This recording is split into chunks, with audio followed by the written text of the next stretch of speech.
পরবর্তী ঘটনায় যাব। আপনার ভাই আছেন আমাদের এখানে এবং তার যে দ্বিতীয় ঘটনাটি সেটা আমরা শুনবো। থ্যাংক ইউ রাসেল ভাই। এখন যে ঘটনাটি আমি শেয়ার করব, এই ঘটনাটি একটি মেডিকেল কলেজের ঘটনা। জি। তো ঘটনাটি আসলে যিনি যার সাথে ঘটেছে তার নাম বলতে বলেছে, কিন্তু ওনার বর্তমান কর্মস্থল বলা যাবে না। তো উনি একজন পেশায় শিশু চিকিৎসক, ওনার নাম হচ্ছে মরিয়ম। জি। তো উনি রাজশাহী মেডিকেলে পড়তেন, এক সময় রাজশাহী মেডিকেল স্টুডেন্ট ছিলেন, তাও সেটা স্বাধীনতার আগের কথা। তো ওনার এখন অনেক বয়স হয়ে গেছে, অনেক প্রবীণ একজন, হয়তো ওনার নাম অনেকেই জানে থাকতে পারেন। তো ওনার সাথে ঘটে যাওয়া ঘটনাটি, তো উনি যখন রাজশাহী মেডিকেলে যখন পড়তেন, তখন পড়াকালীন সময়ে তো সেখানে উনি থার্ড ইয়ারে যখন ওঠেন, তখন ওনার একটা রুমমেট আসে। তো ওই রুমমেটের অদ্ভুত ব্যাপার, রুমমেট তার সাথে কোনো কথা বলতো না, সে শুধু লেখাপড়া করত আর মানে তার সাথে কোনো কথা বলতো না। এখন সে যদি জিজ্ঞেসও করে কোনো কথা, মানে সে এমন ভাবে রিয়াক্ট করে যে সে কিছু শুনেইনি, বা সে মনে বধির, মানে সে কানে শোনে না, এমন ভাবে সে রিয়াক্ট করে। তারপর উনিও চিন্তা করলেন যে আমি থার্ড ইয়ারের একজন সিনিয়র আপু, অথচ এ ফার্স্ট ইয়ারে পড়ে, আমি বারবার তাকে বলি, কথা বলার চেষ্টা করি, সে কথা বলে না। এটা নিজের ওনারও ইগোতে এটা লাগে। তো উনিও বেশ এড়িয়ে যাওয়ার চেষ্টা করেন।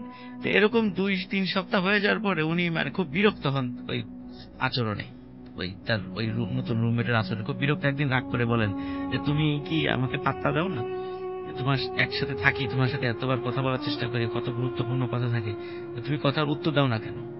তো সে পড়া থামিয়ে তার দিকে অত্যন্ত কর্কশ ভাবে বলে যে আমি কারোর সাথে কথা বলি না, কেউ কথা আমার সাথে বলুক এটা আমি চাইও না, সুতরাং আমার সাথে কথা না বলার চেষ্টা করবা। যদি খুব প্রয়োজন হয় তাহলে আমি তোমার সাথে কথা বলবো, আমার সাথে কথা বলবো না। তো এই ফার্স্ট ইয়ারের এই স্টুডেন্টের আচরণে উনি খুব মর্মাহত হলেন যে এরকম একটা আচরণে। তখন উনি পারতপক্ষে তার সাথে আর কথা বলতেনই না, কিন্তু একই রুমে থাকতে স্বাভাবিকভাবে কিন্তু অনেক প্রয়োজন হয়, যার কারণে প্রয়োজন হতো, তারপরে উনি চেষ্টা করতেন যে বিষয়গুলো অ্যাভয়েড করার জন্য। এর ভিতরে রাসেল ভাই ওই মেয়েটা যখন প্রথম আসে, দেখা যেত যে সে কিন্তু ক্লাসেও খুব ভালো পড়া পারে, মানে তার লেখাপড়ার ইউতেও খুব ভালো। তো হঠাৎ এই মর্গের যিনি পাহারাদার, উনি এসে মেডিকেল কলেজের অধ্যক্ষের কাছে এসে অভিযোগ করলেন যে ইদানিং দেখা যাচ্ছে যে রাতের বেলা লাশগুলো ওনারা যেভাবে সাজিয়ে রেখে যান, সকালবেলা এসে দেখে লাশগুলো এলোমেলো। এবং আরো অদ্ভুত ব্যাপার হলো, লাশের শরীরের কিছু কিছু অঙ্গ তারা আর খুঁজে পান না। যেমন দেখা যাচ্ছে যে তার হাতের কিছু আঙ্গুল খুঁজে পাওয়া যাচ্ছে না, আবার দেখা যাচ্ছে তার চোখ খুঁজে পাওয়া যাচ্ছে না। খুব অদ্ভুত, কিন্তু আঙুল এবং চোখ এগুলো খুঁজে পাওয়া যাচ্ছে না, আবার কান খুঁজে পাওয়া যাচ্ছে না। তো দেখা যাচ্ছে রাসেল ভাই কোনোটা হয়তো পোস্টমর্টেম হয়ে যাওয়ার পরে হয়তো আপাতত রেখে দিয়েছে, অথবা কোনোটা পোস্টমর্টেম হবে। তো যখন লাশ আসে ওনারা তো আসলে অত দেখে রাখেন না ওখানে।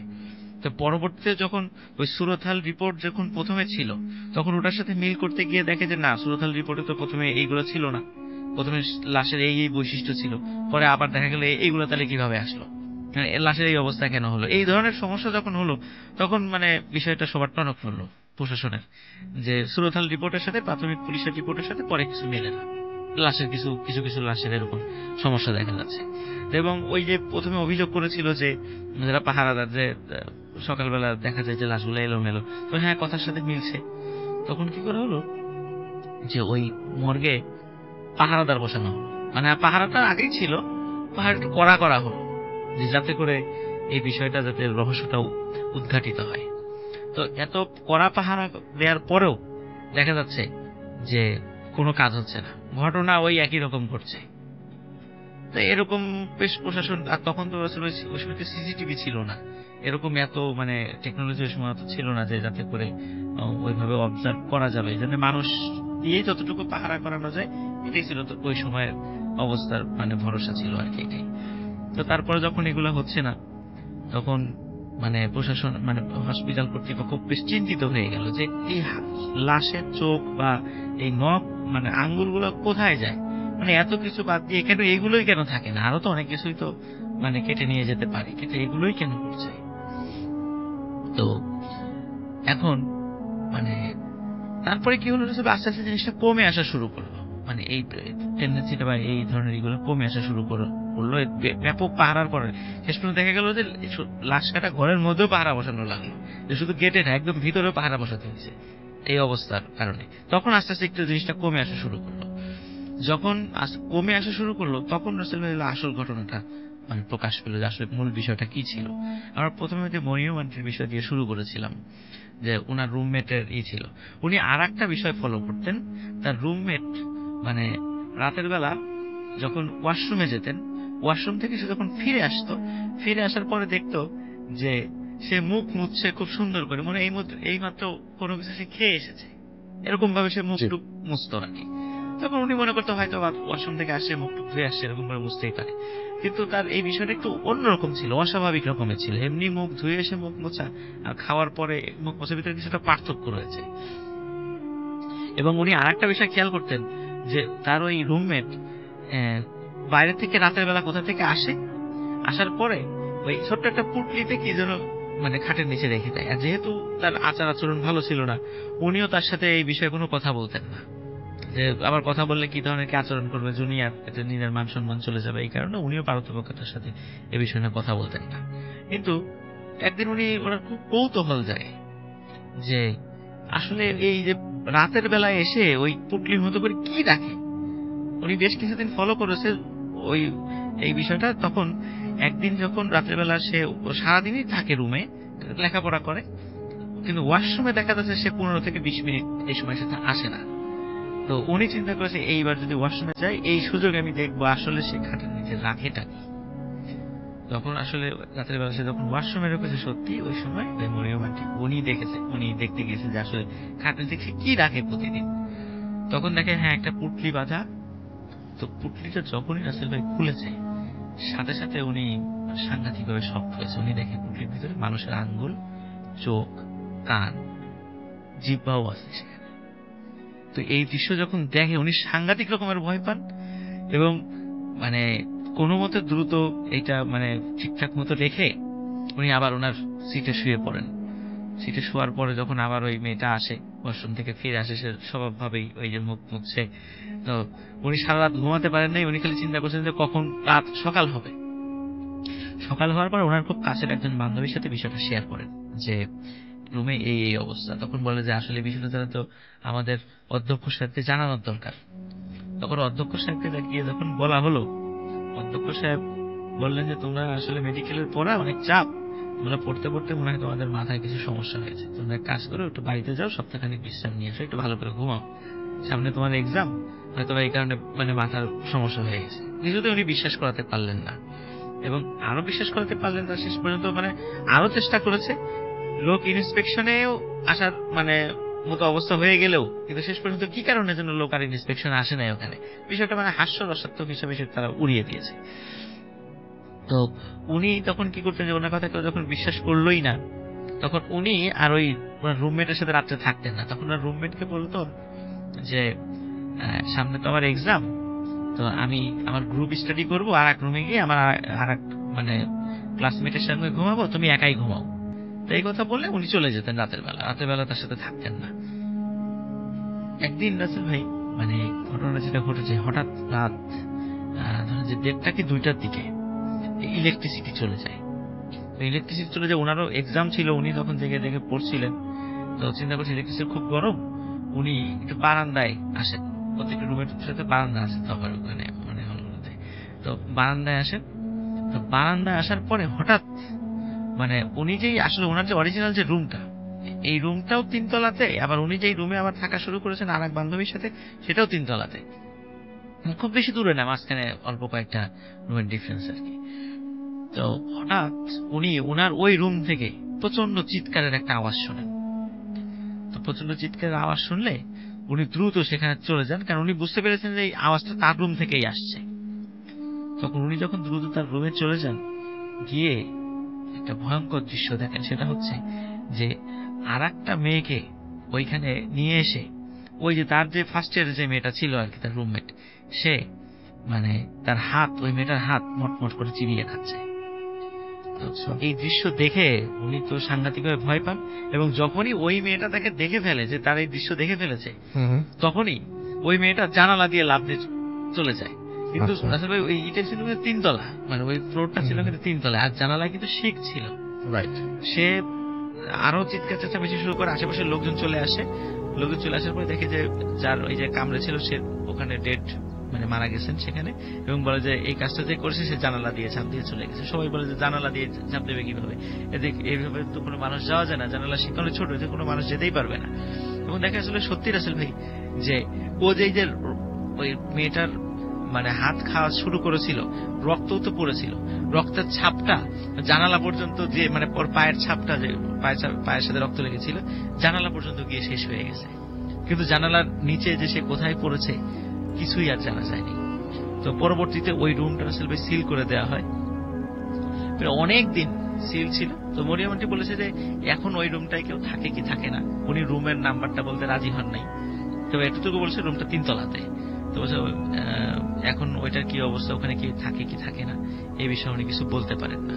তবে ওই মেয়ের পরবর্তীতে যেই মানে অ্যাড্রেসটা সে দিয়েছিল ভর্তির সময়, ওই অ্যাড্রেসে খোঁজ নিয়ে দেখা গেছে যে ওইখানে এই নামের কোনো মেয়ের এবং তার বাবা মার কোনো অস্তিত্বই নেই, কোনো কিছু সন্ধান পাওয়া যায়নি। তাহলে সে কি ছিল, কেন সে মেডিকেলে আসলো? যখন রাসেল ভাই যখন দেখছিল যে না, কড়া পাহারার কারণে সে ওখানে যেতে পারছে না, তখনই কিন্তু আসলে সে মানুষের মানে জীবন্ত মানুষের উপর আক্রমণটা শুরু করে, এবং প্রথম আক্রমণে সে ধরা পড়ে যায়। রাইট।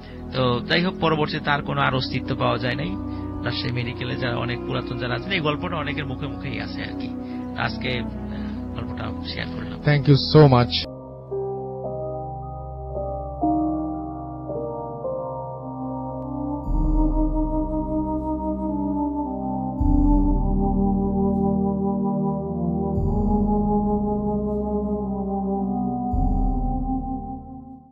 আপনার নামটা প্লিজ একটু বলবেন, তারপর আপনার ঘটনা যাবো আমরা। আসসালামু আলাইকুম এভরিওয়ান, আমার নাম নূর, আমি জয়পুর থেকে আসছি, আর আমার হোম ডিস্ট্রিক্ট হচ্ছে গাইবান্ধা ডিস্ট্রিক্ট, গোবিন্দগঞ্জ।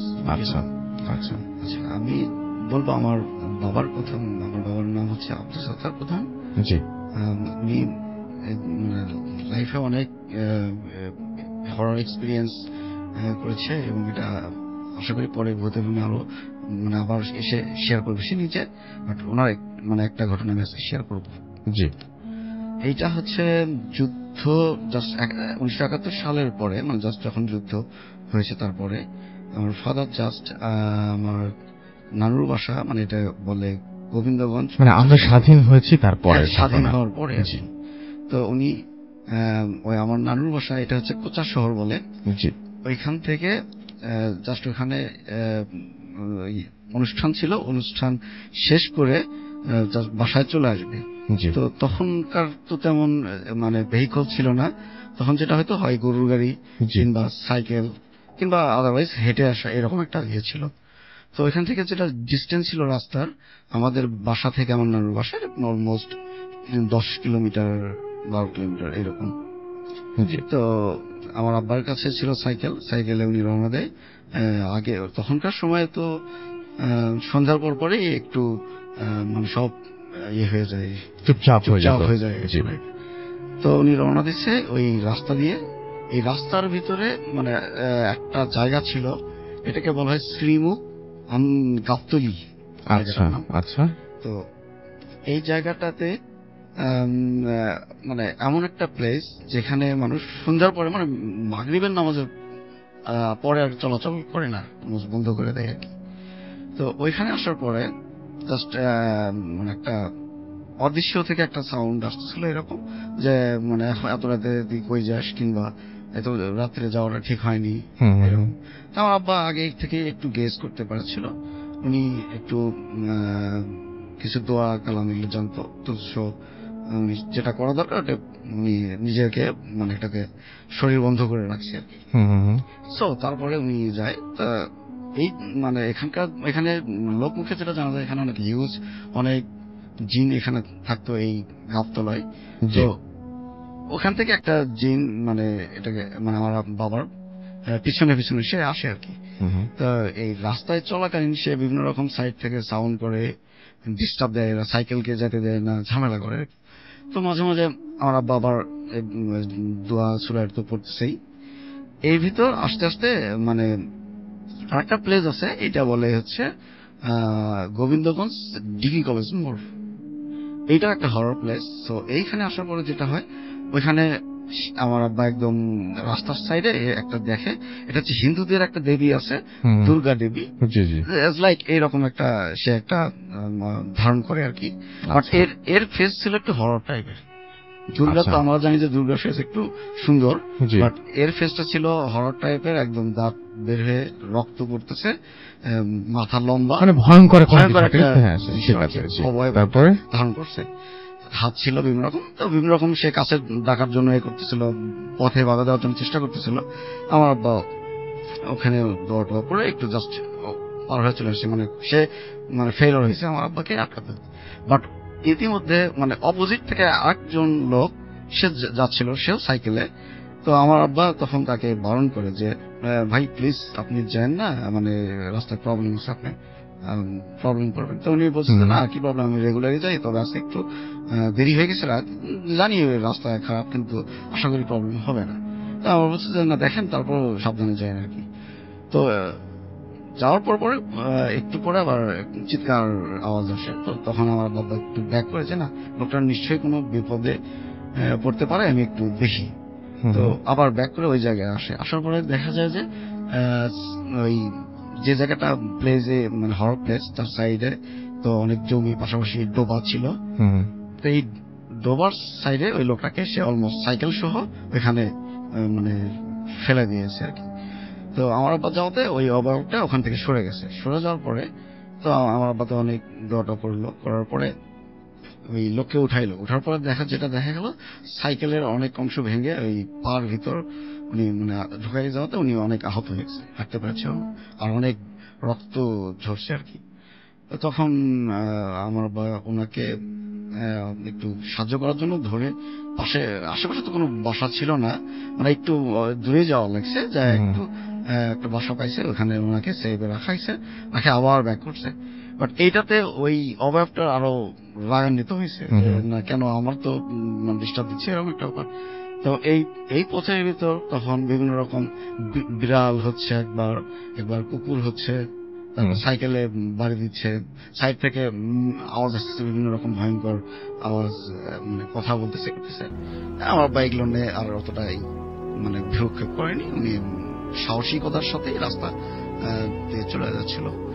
তারপরে এইখানে আসার পর সাইডে একটা ছিল, একটা মানে খুব ফেমাস একটা মন্দির আছে আমাদের এখানে, এখানে একটা ঠাকুর বাড়ি বলে। এখানে তখন তো রাত অলরেডি 2:30-3টা বাজে। তো তখন আমার আব্বা দেখতেছে ওখানে পূজা হচ্ছে, বিভিন্ন রকম পূজা, তখন দিয়া জ্বালায় ঠাকুর এরকম পূজা করতেছে, করতেছে। আমার আব্বার এক সময় আমার আব্বার সাথে তো ওখানে যে ঠাকুর থাকতো তার সঙ্গে তো পরিচয় আছে। তো উনি ডাকতেছে যে কই যাস, এখানে আয়। আমার বলছে কি ব্যাপার, রাতে তো পূজা কি ধরনের, এটা তো পূজা হয় না এখন। তা বলছে যে না এখন পূজা হচ্ছে, আয় প্রসাদ খা, এরকম একটা ব্যাপার, টাকাটাই করতেছে। তা বলছে যে না আমি যাবো না ওখানে। তো তারপরে ওখান থেকে ব্যাক করছে। ব্যাক করার পরে আবার রাস্তার সাইডে বিভিন্ন মহিলার চেহারা ধরে আসছে, ডাকতেছে যে আমাকে একটু হেল্প করেন, এরকম ডাকতেছে। আমার বুঝতে পারছে যে আসলে এটা ওই জিনিসই বারবার রাস্তাতে এসে বাধা প্রদান করতেছে। তো তারপরে যাওয়ার পরে আমাদের অলমোস্ট বাসার কাছাকাছি চলে এসছে। তো এইখানে আবার একটা বাঁশঝাড় ছিল, বাঁশঝাড়ে বাঁশ রাস্তায় ফেলাই দেওয়ার পরে মানে বাধা প্রদান করছে। তোরা এইখানে কিছু কিছু দোয়া আছে, দোয়া করলে হয়তো সবাই জানেন যে যেটা বাঁশ হয়তো উঠে যায়, কিন্তু আমার আব্বা যখন অ্যাপ্লাই করতেছে এইটা আর উঠতেছে না। তো একটু ঘাবড়ে গেছে যে না এটা তো মানে বাঁশের উপর দিয়ে যাওয়াটাও উচিত হবে না, আবার কোনো কিছু ভয় করে ব্যাক করাটাও ঝামেলা হবে, তো কি করা যায়। তো তখন আমার আব্বা একটু করলো যে আরেকটা সিস্টেম আছে যে এইটা ধরেন বাঁশের কোনটা আছে এটা ভেঙে নিছে, নেওয়ার পরে এটা দোয়া পড়ছে, আয়তাল কুরসি পড়ছে, পরবার এটাতে আবার বাঁশটাতে আঘাত করছে, আঘাত করার পর তখন বাঁশটা উঠে গেছে আবার। ওকে, তো ওইখান থেকে আবার বাসায় চলে এসছে। এখানে ঘটনাটা শেষ হলে ভালো হতো, কিন্তু ঘটনাটা তারপরে আরো ছিল। বাসা আসার পরে জাস্ট উজু করে খাওয়া, মানে রাতের খাওয়া দাওয়া করেনি আমার বাবা, শুইতে গেছে। তো ওই জিনিসটা তখন মশারির উপর দিয়ে মানে পুরো আসে আমার আব্বাকে তখন অ্যাটাক করার জন্য চেষ্টা করতেছিল। তখন তার অরিজিনাল রূপটা ছিল মানে প্রচুর লোম এবং কালো রঙের। তো ওই সময় অনেক চেষ্টা করতেছে আমার আব্বা, কিন্তু বাট কোনো দোয়া করে হচ্ছে না, মানে আসলে আমার আব্বা তো ঘুমায় যায়নি, মানে জায়গায় ছিল তো জায়গাতেই ধরছে আর কি। অনেকে কিন্তু ঘুমে বোবা ধরে, ওই রকম না। তো লাস্টে আমার আব্বা অনেক আল্লাহর নাম নিয়ে যা করে ওই একে মানে জাস্ট একটা কিক দেওয়ার পরে ও দরজার সঙ্গে রেখে বের হয়ে যায় এবং যাওয়ার সময় বলে যে আসলে আমাকে বাধা দেওয়ার জন্য আমি মানে আমার কাজে কিংবা আমার রাস্তায় বাধা দেওয়ার জন্য এটা হয়েছে। থ্যাংক ইউ ভেরি মাচ, আপনার ঘটনার জন্য আপনাকে অনেক ধন্যবাদ।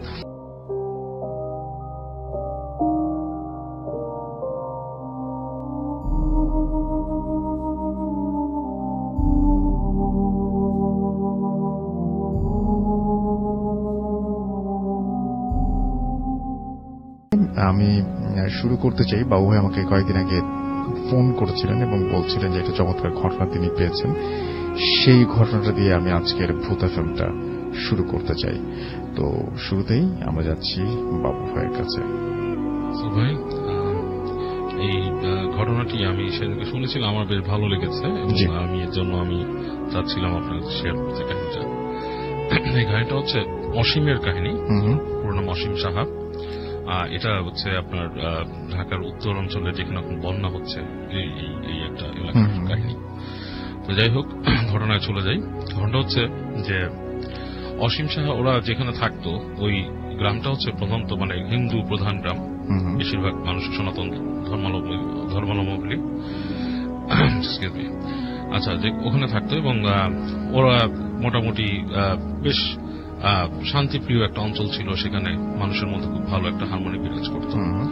তো যাই হোক, এরকম একটা অঞ্চলে একবার একটা মানে ঝগড়াঝাটি হয় একটা মানুষের মধ্যে আর কি। দুজন মানুষের মধ্যে কিছু মানুষের প্রবলেম হয়, তো সেখানে একজনকে কেউ মেরে ফেলে আর কি। আচ্ছা, কেউ বেশ পিটিয়ে মেরে ফেলে আর কি। তো মেরে ফেলার পর যাকে মারা হয় তার পরিবারের তেমন কোনো মেম্বার ছিল না সেখানে, ঠিক আছে। এবং আপনার সে বেশ মানে অনাথ টাইপের একজন মানুষ। আচ্ছা, তো তার মানে দাহ বা তাকে সৎকার কে করবে এটা নিয়ে বেশ আলোচনা হয় কিছু মানুষের মধ্যে। তো লাস্টে অসীম হচ্ছে তাদের দায়িত্বপ্রাপ্তদের মধ্যে একজন হয়, যে বলে যে ঠিক আছে আমি এটাই করবো। তো এই বাদ বিবাদের মধ্যে রাসেল ভাই সন্ধ্যা হয়ে যায় আর কি। সন্ধ্যা হয়ে যায় এবং রাতের বেলা এরকম দাহ করা এগুলো অনেক কঠিন একটা জিনিস, এরকম জিনিস হয় না সাধারণত। তো যখন অসীম দায়িত্ব পায়, সে আরো কিছু মানুষকে অ্যারেঞ্জ করার চেষ্টা করে যাদেরকে নিয়ে সে কাজটা করবে, এবং সেখান থেকে শ্মশানঘাটটা বেশ দূরত্বে ছিল আর কি, মানে ডিস্টেন্সটা বেশ ভালোই ছিল। তো সে খুঁজে খুঁজে মানুষ পাচ্ছে না, খুব চিন্তিত যে আমি কিভাবে নিয়ে যাব, এবং অন্যান্য যে রিচুয়াল গুলো মানে পরিষ্কার করা, তাকে ই করা, এগুলো কেমনে করবো, কাঠের বন্দোবস্ত আর অনেক কিছু আছে।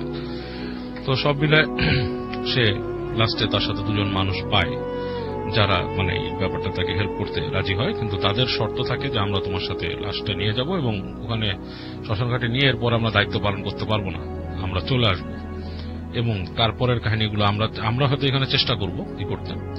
তো যাই হোক, তো সমস্যা হয়ে যায়, একটা ডেড বডি ক্যারি করতে কিন্তু রাসেল ভাই মিনিমাম 4 জন মানুষ প্রয়োজন হয় নিয়ে যাওয়ার জন্য, সেটা কিন্তু 3 জনের কাজ, খুব কঠিন একটা ব্যাপার।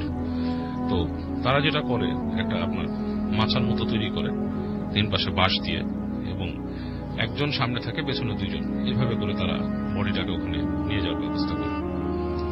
তো নিয়ে যাচ্ছে, এর মধ্যে আবহাওয়া বেশ খারাপ হয়ে যায় আর কি, হালকা হালকা টিপ টিপ টিপ বৃষ্টি পড়া শুরু হয়, মানে হয়ে গেছে, মানে আপনার মেঘ করে হালকা হালকা টিপ টিপ বৃষ্টি পড়তেছে, রাস্তা খুব বন্ধু, এবং বেশ কষ্টকর হয়ে যাচ্ছে জিনিসটা ওখানে নিয়ে যাওয়া। ওদের কাছে মনে হচ্ছে যে লাশটাও বেশ ভারী, এবং সবাই কমপ্লেন করছে, এবং কোনো কারণে বাকি যে 2 জন ছিল ওদের মধ্যে লাশ ক্যারি করছে, তারা বেশ ভয় পায়। তো ভয় পাওয়ার কারণটা হচ্ছে তাদের মধ্যে একটা কুসংস্কার বা কিছু একটা মানে সব সময় থাকে যে সন্ধ্যার সময় এরকম লাশ ওখানে নিয়ে যাওয়াটা খুব খারাপ, এবং শ্মশান ঘাটে নাকি অনেক এরকম কাহিনী প্রচলিত আছে, মানুষ ভয় পায় এবং অনেক কিছু। তো যাই হোক, শেষ পর্যন্ত তারা যে শ্মশান ঘাটে পৌঁছায়, তো যখন শ্মশান ঘাটে পৌঁছায় তো যে দেখে যে ওখানে তো কোনো কেউ নাই এমনি, এবং ওখানে নর্মালি একজন ব্যক্তি থাকে যে নাকি মোটামুটি ওখানে একটা ঘর করে এগুলো দেখাশোনা করে সাইড দিয়ে, ওই লোককে খুঁজেও তারা পায় না ওইখানে, ওই লোকও সেখানে নাই। এর মধ্যে বৃষ্টি মোটামুটি ভালোই হচ্ছে, বৃষ্টি বেড়ে গিয়েছে, এবং ওই লোক যে থাকে যে ঘরটাতে, সেটারও কোনো শেড নাই রাসেল ভাই, সামনে কোনো টিন শেড বা কিছু একটা থাকে সেরকমও কিছু নাই। তো অসীম খুব প্রবলেম পড়ে গেল লাশ নিয়ে, আর বাকি দুজন বললো আমরা থাকবোই না।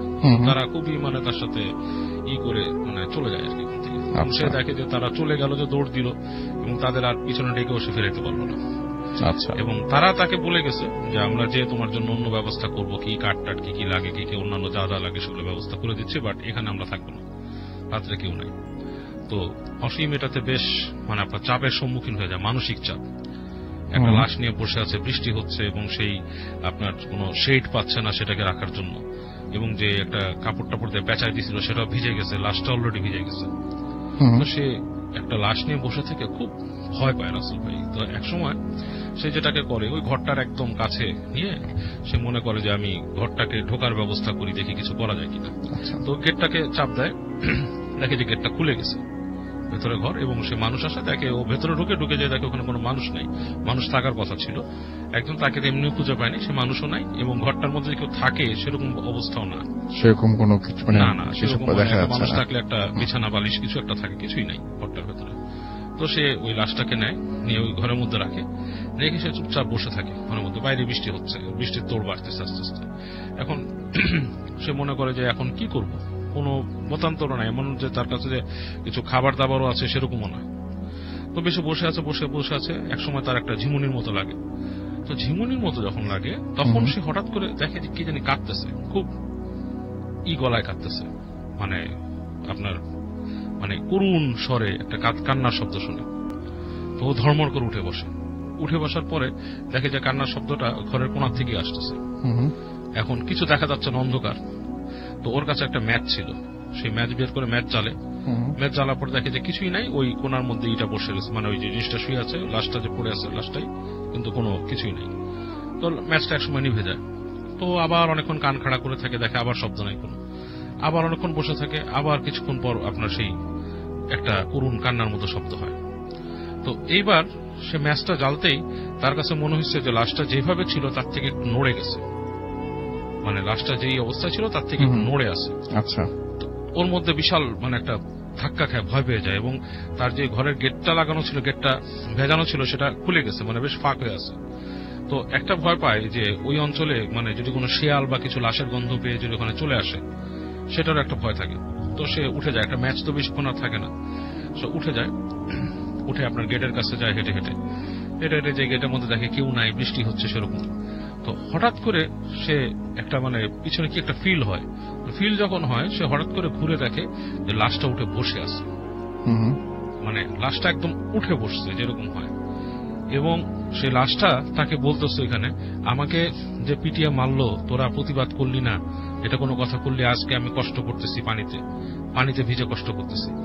এটা শুনে রাসেল ভাই সে ঝেড়ে দৌড় দেয় ওখান থেকে, সে এখন দাঁড়াইতে পারে না, দাঁড়াইতে যে সে একদম মাটির মধ্যে পড়ে যায়, আবার উঠে দৌড়ায় গ্রামের রাস্তা দিয়ে ভিজতে সে ওখানে, আর সে লাশের কথা তার মনে থাকে না। সে গ্রামে আসে, অন্ধকার রাস্তা ওরকম করে আসতেছে। আসার পর সে যখন নাকি তার নিজের মানে বাসার কাছাকাছি চলে আসছে, সেখানে যে দেখে যে রাস্তার পাশে একটা অংশে এরকম একটা উবু হওয়া মানে মানুষ উবু হয়ে বসে আছে। তো ও বৃষ্টির মধ্যে উবু হয়ে কে বসে আছে, তো সামনে যে ডাক দেয়, কে বলে ডাক দেয়। তো ওই যে উবু হয়ে বসে আছে সে উঠে তাকানোর পরও দেখে যে যেই লাশটাকে সে নিয়ে গেছে সেই লাশটাই মানে সেই যে যার সৎকার হবে সে ওখানে বসে আছে। তো এটা দেখে আর ওর কিছুই মনে নেই আসল ভাই, ও বেহুশ হয়ে যায়। এবং ওইখানে কিভাবে পড়েছিল, পরদিন ওকে গ্রামের মানুষজন আবিষ্কার করে, অনেক জ্বর নিয়ে, গায়ে অনেক হিট, এই অবস্থা। তো তখন হুশ ফিরে বলে যে এরকম ঘটনা আমার সাথে ঘটেছে। এবং গ্রামের মানুষ ওইখানে যখন যায় আবার যে শ্মশান ঘাটে পরদিন, যারা নাকি এটা সৎকারের ছিল বা করবে বলছিল, তারা যে কিন্তু ওই লাশটাকে আর পায় না, এই রাসেল ভাই, যে দেখে যে ওই লাশটা ওখানে নাই। আচ্ছা। এবং লাশটার কোনো হদিশও তারা আর কখনোই পায়নি। আচ্ছা, এটাই ছিল ঘটনা। থ্যাংক ইউ সো মাচ, আপনার ঘটনার জন্য অনেক ধন্যবাদ ভাই। আমরা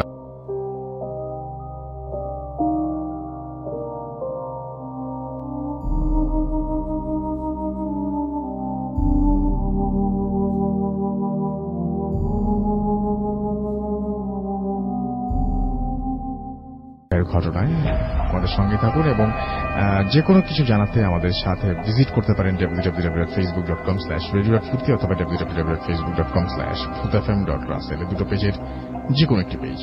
চলে যাচ্ছে রাসেল ভাই, এখন যে কাহিনীটা বলবো, এই কাহিনীটার মনে হয় কিছু অংশ আমি আগে বলেছি, অনেক আগে। জি, লাইক আজকে যেহেতু ভূতের ফিল্মের বার্থডে, আমি চাচ্ছি সেই ঘটনাটা বেশ সুন্দর করে প্লিজ রিকল করতে। প্লিজ প্লিজ, খুব ভালো অনেকে হয়, নতুন খুব ভালো শ্রোতা হয়, আছে, অনেকে খুবই ভালো হয়। শোনেনি। জি এই ঘটনা হচ্ছে আমার এক আন্টির বাসা নিয়ে, সেটা ছিল বাবর রোডে। জি, প্রথমে বাসাটার পরিচয় দিই, কারণ মোহাম্মদপুর অনেক পুরনো জায়গা।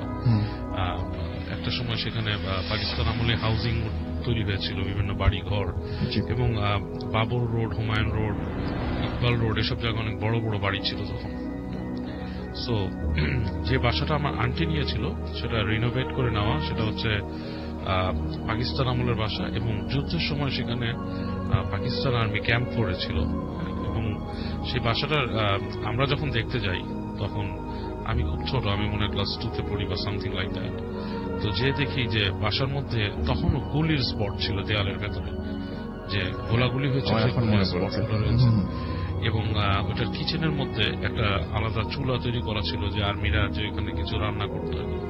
যাক, ওরকম একটা অবস্থা থেকে আমার খালু সেটা আপনার ভাড়া নেয়, পুরো 2 তলা বিল্ডিংটাই, এবং বিশাল প্রায় 5 কাঠা জায়গার মধ্যে, 5 কাঠা জায়গা ঢাকার মধ্যে বেশ মোটামুটি বেশ, এবং পুরোটাই বাড়ি আর কি। তো বাড়িটাকে রিনোভেট করা হয়, এবং রিনোভেশনের সময় যারা থাকতো ওই বাসায় তারা বেশ ভয় পেত। আমার মামা ছিলেন, আমার সেজ মামা, উনি খুব সাহসী মানুষ। তো উনি নিজেই বলতো যে এই বাসাটার মধ্যে কেমন যেন একটা ব্যাপার আছে, বাসাটা রাতের বেলা কথা বলে, এরকম একটা ব্যাপার। সেজ মামা তখন স্টুডেন্ট, কলেজের স্টুডেন্ট মনে হয়। তো উনি বলতো, যাই হোক, বাসাটা যখন রিনোভেট করা হয় তখন পুরো বাড়িটা তৈরি হওয়ার পর আমার খালা বাসা ওঠেন, আঙ্কেল আন্টি, এবং ওই বাসাটায় বেশিরভাগ টাইমে দেখা যাচ্ছে আন্টির একাই থাকা পড়তো, কারণ আঙ্কেল থাকতো বিজনেসের কাজে বাইরে, এবং মাঝে মাঝে দেখা যেত আমার মামা বা আমার আঙ্কেলের ভাই আসতো, কিন্তু কেউই কিন্তু আসলে থাকতো না, সবাই ওই আন্টিরই থাকা পড়তো বেশিরভাগ। আচ্ছা, বিশাল বাড়ি। তো তখন মানে আমার কাজিন যে হবে সে পেটে আমার খালার। তো একদিন রাতের বেলা আমার খালা আমাদের বাসায় চলে আসছে, তখন হচ্ছে রাত বাজে 10টা, সেরকম সময় রিক্সা করে চলে আসছে। আমার ছোট কাল যেহেতু আমার মনে আছে কিছু কিছু। তো উনি এসে বলতেছে খুব ভয় পাইছে আর কি। আম্মাকে বলতেছে যে আবার মানে আমি ভয় পাইছি, কি ব্যাপার? আম্মা জিজ্ঞেস করছে কি ব্যাপার, কেন, কি হয়েছে? তো বলতেছে আন্টি রুমের মধ্যে শুয়েছিল, আন্টির বাসার অপোজিটে একটা নার্সিং হোম ছিল, এবং ওই নার্সিং হোমটাতে মানে অনেক রোগী প্রায় মারা যেত আর কি। তো আন্টি শুয়ে আছে, তো হঠাৎ নাকি উনি শুনে ওনার বাসার সামনে যে বারান্দাটা ছিল, ওনার বাসার 3 দিকে ঘেরা বারান্দা ছিল, আসলে সামনে পাশে 2 দিকে বারান্দা, এবং রাস্তার অপর পর একটা নার্সিং হোম, আর এই পাশে হচ্ছে একটা খোলা আবার একটা বাংলো বাড়ির মধ্যে বসে। তো উনি ওনার বেডরুমটার পাশে হচ্ছে বারান্দা, বারান্দাটা খোলা, কোমর পর্যন্ত রেলিং দেওয়া, তারপর কিছু নেই। ওনার মনে হচ্ছে যে ওনার বারান্দার মধ্যে কেউ ফিসফিস করে কথা বলতেছে, 2 জন মানুষ। আচ্ছা, এবং একটা নারী কণ্ঠ, একটা পুরুষ কণ্ঠ, কি বলতেছে, এবং ফিসফিসানি গুলো টানা টানা সরে গেল। আচ্ছা, তো উনি বেশ ভয় পাইছে, ভয় পেয়ে উনি কে কথা বলে বারান্দার মধ্যে এরকম দাঁড়ায়। উনি আস্তে করে পর্দা সরাইছে, সরাই দেখে কেউ নাই, ছায়ার মতো সরে গেল ওখান থেকে।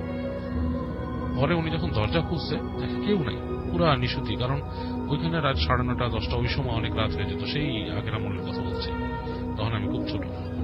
তো আন্টি ভয়ের চোটে ওই বাসায় আর থাকতেই পারেন, প্রচন্ড ভয় পায়, ভয় পেয়ে আমাদের বাসায় চলে আসে, এবং তখন কিন্তু বাসায় ফিরতে হবে, বাসা তো রেখে আসছে।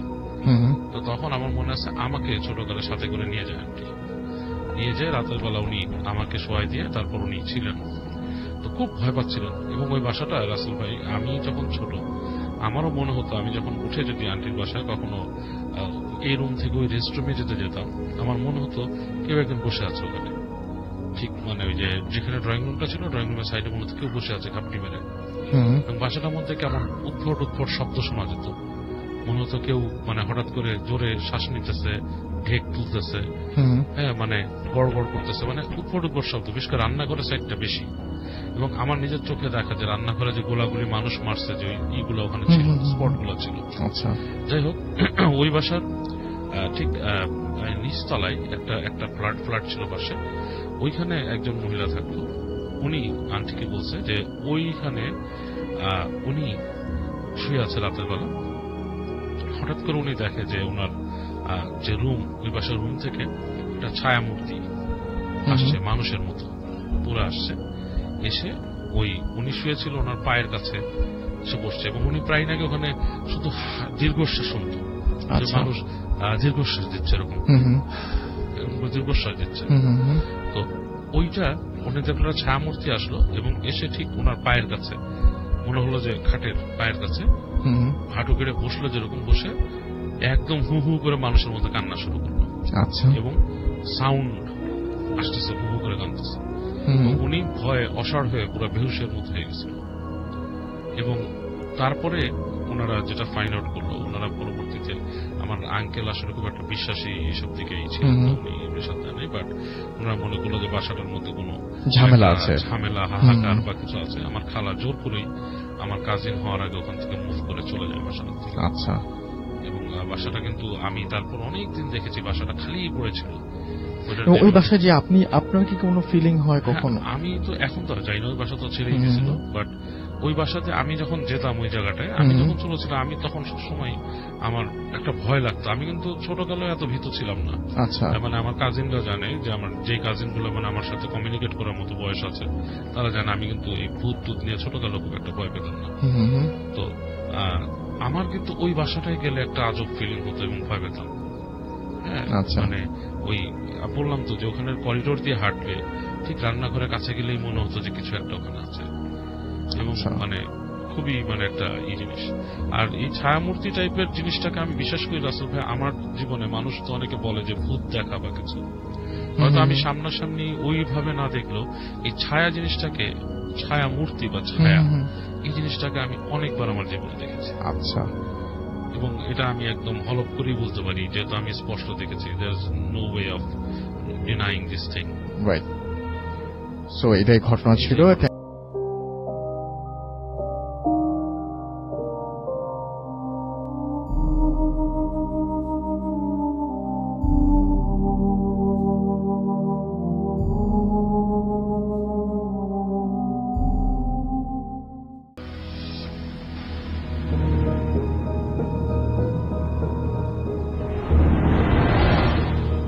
আমি আশিকুজ্জামান টুলু, বর্তমানে বসবাস করি কানাডার টরন্টো শহরে। আমি একটা ঘটনা লিখেছি, ঘটনাটা আমি বলবো আজকে আপনাদের সামনে। ঘটনাটার নাম দিয়েছি বৃষ্টি ভেজা মিষ্টি বুড়ি। এটা অগস্ট 2017 লেখা। এটা একটা সত্য ঘটনা। তো আমার দেখা কয়েকটা ঘটনার মধ্যে এটা একটা, যেটা আমি খুব বিস্মিত হয়েছি এবং আশ্চর্য হয়েছি যে কিছু কিছু জিনিস থাকে যেগুলির বিবরণ দেওয়া যায় না, এবং যেগুলি অনেকের বিশ্বাস করতেও একটু অসুবিধা হবে, ইভেন আমার নিজেরও বিশ্বাস করতে অসুবিধা হয়। কিন্তু মানে এটা আমিও খুব একটা অতি প্রাকৃত জিনিসে বিশ্বাসী নই, অর্থাৎ নিজেও কোনোদিন এমন কিছু দেখিনি যে বিরাট একটা শিঙালা 12 ফিট লম্বা লিকলিকে পা অথবা মূলার মতো দাঁত, এই জাতীয় জিনিস আমি কোনোদিন দেখি নেই এবং এগুলিতে আমি বিশ্বাসীও না। কিন্তু কিছু কিছু ঘটনা সবসময় আনঅ্যান্সার থেকে যায়, মানে ওইগুলির কোনো অ্যান্সার নাই। কেউ দিতে পারবে কিনা অ্যান্সার আমি জানি না, কিন্তু আমি কোনোদিন খুঁজে পাইনি অ্যান্সারগুলি। তো সেরকম একটা ঘটনাই এটা, যেটা আমি আপনাদের সামনে বলবো। আমি আমার ফেসবুকে লিখেছি ঘটনাটা। শুধু এই ঘটনা না, বিভিন্ন ধরনের ঘটনায় আমি লিখি আমার ফেসবুকে। তো আমার একটা ফেসবুক অ্যাকাউন্ট আছে টুলুর গল্প নামে, এবং ইউটিউব চ্যানেলও আছে টুলুর গল্প এই নামে, আশিকুজ্জামান টুলুর গল্প। তো আপনারা যদি ওখানে ভিজিট করেন দেখতে পাবেন অনেক ধরনের গল্পই লেখা আছে আমার। তো আমি আশা করবো আপনারা সবাই আসবেন আমার চ্যানেলটা এবং আমার ওই পেজটায়। সেরকমই একটা গল্প আজকে আমি বলতে যাচ্ছি আপনাদেরকে, বৃষ্টি ভেজা মিষ্টি বুড়ি। বেশ কবছর আগের কথা, কানাডার গ্রেটার টরন্টো এরিয়াতে রিয়েল এস্টেট ব্যবসা কেবল শুরু করেছি। ভালো লাগছে নতুন প্রফেশনটা। ঘুরে ঘুরে ডোর নক করি কেউ যদি বাড়ি বিক্রি করতে চায় জানার জন্য। এভাবেই সেলার ক্লায়েন্ট জোগাড় করতে হয়। অনেক সময় পরিচিতরাও বাড়ি বিক্রি করতে চায়, কেউ কেউ বাড়ি কিনতে চায়, ওরা বায়ার ক্লায়েন্ট। ওদের নিয়ে বিভিন্ন বাড়ি ঘুরিয়ে দেখাই, যেটা পছন্দ হয় ওরা অফার করে। সেলার দাম পছন্দ হলে বিক্রি করে দেয় বাড়িটা। সেলার ছেড়ে চলে যায় 50 বছরের স্মৃতি জড়ানো বাড়িটা 60 দিনের মধ্যে অথবা 90 দিনের মধ্যে। অর্থাৎ যখন বাড়িটা বিক্রি হয়ে যায়, সেলার তার গত 50 বছরে যত ধরনের স্মৃতি বাসাটা জড়িয়ে আছে সেগুলিকে রেখে চলে যায়। তো এটা আসলে খুব দুঃখজনক একটা ব্যাপার। আমার কাছেও খারাপ লাগে ভাবতে, যখন নিজেও বাড়ি বিক্রি করেছি নিজেরটা, তখন ওই 50 বছর না, হয়তো বা দেখা গেছে 5 বছর পুরনো বাসা, তারপরও অনেক স্মৃতি থেকে যায়। আর আমাদের বাংলাদেশে যেমন একটা বাড়ি আমার দাদা কিনছিলেন এবং তারপরে আমার বাবা থাকছিলেন এবং তারপর আমিও থাকছি বাসাতে, বিক্রির তো প্রশ্ন ওঠে না। কিন্তু এখন হয়তো বা আরবানাইজেশনের কারণে এবং এখনকার যে টোটাল সিচুয়েশনটা, এখনকার ব্যাপারটা ডিফারেন্ট, কারণ এখন যেমন অ্যাপার্টমেন্ট বিক্রি হয় কিছুদিন পর পর, তো তখনকার বিষয়টা ডিফারেন্ট ছিল। যাই হোক, পড়ি। আমার ভীষণ নেশা বাড়ি বাড়ি ঘুরে ওদের ছোট্ট ছোট জিনিসগুলোকে খেয়াল করা। যেসব বাড়ির মালিকরা বুড়ো বুড়ি, ওদের আসবাবপত্র, জিনিসপত্র, কাপড় চোপড় সবকিছু আমার নেশা ধরিয়ে দেয় আমাকে। ওদের প্রতিটা জিনিস খুব পুরনো হয়, ভীষণ পুরনো। ওদের দেয়ালে টাঙানো ছবিগুলো আমাকে নিয়ে যায় ওদের 1950 সালের ওই সেটআপে। ওই সময়ের গন্ধ আমি পাই। ওদের বাড়িগুলিতে অনেক পুরনো গন্ধ থাকে, মোটেই বাজে গন্ধ নয়, তবে ভীষণ পুরনো একটা গন্ধ। ওরা ওদের বাড়িতে রেখে দেয় সেই 1950 সালের কেনা chair, sofa, record player, radio, cup, পিরিচ, বাসন, শোপিস, বিছানা, চাদর, খাট, ড্রেসিং টেবিল, বেসিক্যালি অনেক কিছু।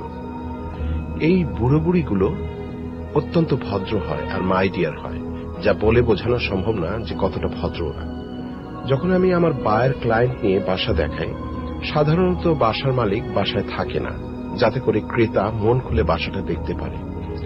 অনেক সময় মালিক অর্থাৎ মিষ্টি বুড়ো বুড়ি উপস্থিত থাকে এবং ওই সময়টা বেশ উপভোগ করি আমি। এদেরকে মিষ্টি বুড়ো বুড়ি বলছি এই কারণে যে আমার কাছে ওদেরকে খুব মিষ্টি লাগে, অর্থাৎ ওরা খুব সেজে গুজে থাকে, ওরা খুব মেনটেন করে বাসাটাকে ক্লিন রাখে, নিজেরাও ক্লিন থাকে, নতুন জামা কাপড় পরে সেজে গুজে বসে থাকে। আমার ক্লায়েন্ট বাসা দেখতে থাকে আর আমি ওদের সাথে গল্প করতে থাকি। হয়তো ওদের বিষয় থাকে ওদের 1950 সালের ছবি তোলার স্থান, কাল, পাত্র, কারণ, কোন সময় ওদের অতীত স্মৃতি। ওরা কিন্তু ভীষণ আলাপী হয়। ওরা তীর্থে কাকের মতো বসে থাকে কারোর সাথে একটু গল্প করার জন্য। এদের কারোর সাথে এদের ছেলেমেয়েরা থাকে না, বিধায় এদের জীবন ভীষণ একাকী। সাধারণত কেউ একটু সময় দেয় না এদেরকে, এজন্য কেউ একটু গল্প করলেই ওরা পাগল হয়ে যায় কথা বলার জন্য। প্রতিটা বাসার নিজস্ব একটা ভাইব আছে। আমি এই ব্যবসায় আসার আগে জীবনেও এই বিষয়টা জানতাম না। আমি ঠিক বুঝিয়ে বলতে পারবো না এই ভাইব বলতে আমি কি বুঝাচ্ছি, তবে কিছুটা বর্ণনা দিতে পারি। কিছু বাসায় ঢুকে খুব ডার্ক লাগে, কেমন যেন একটা ভারী অন্ধকার।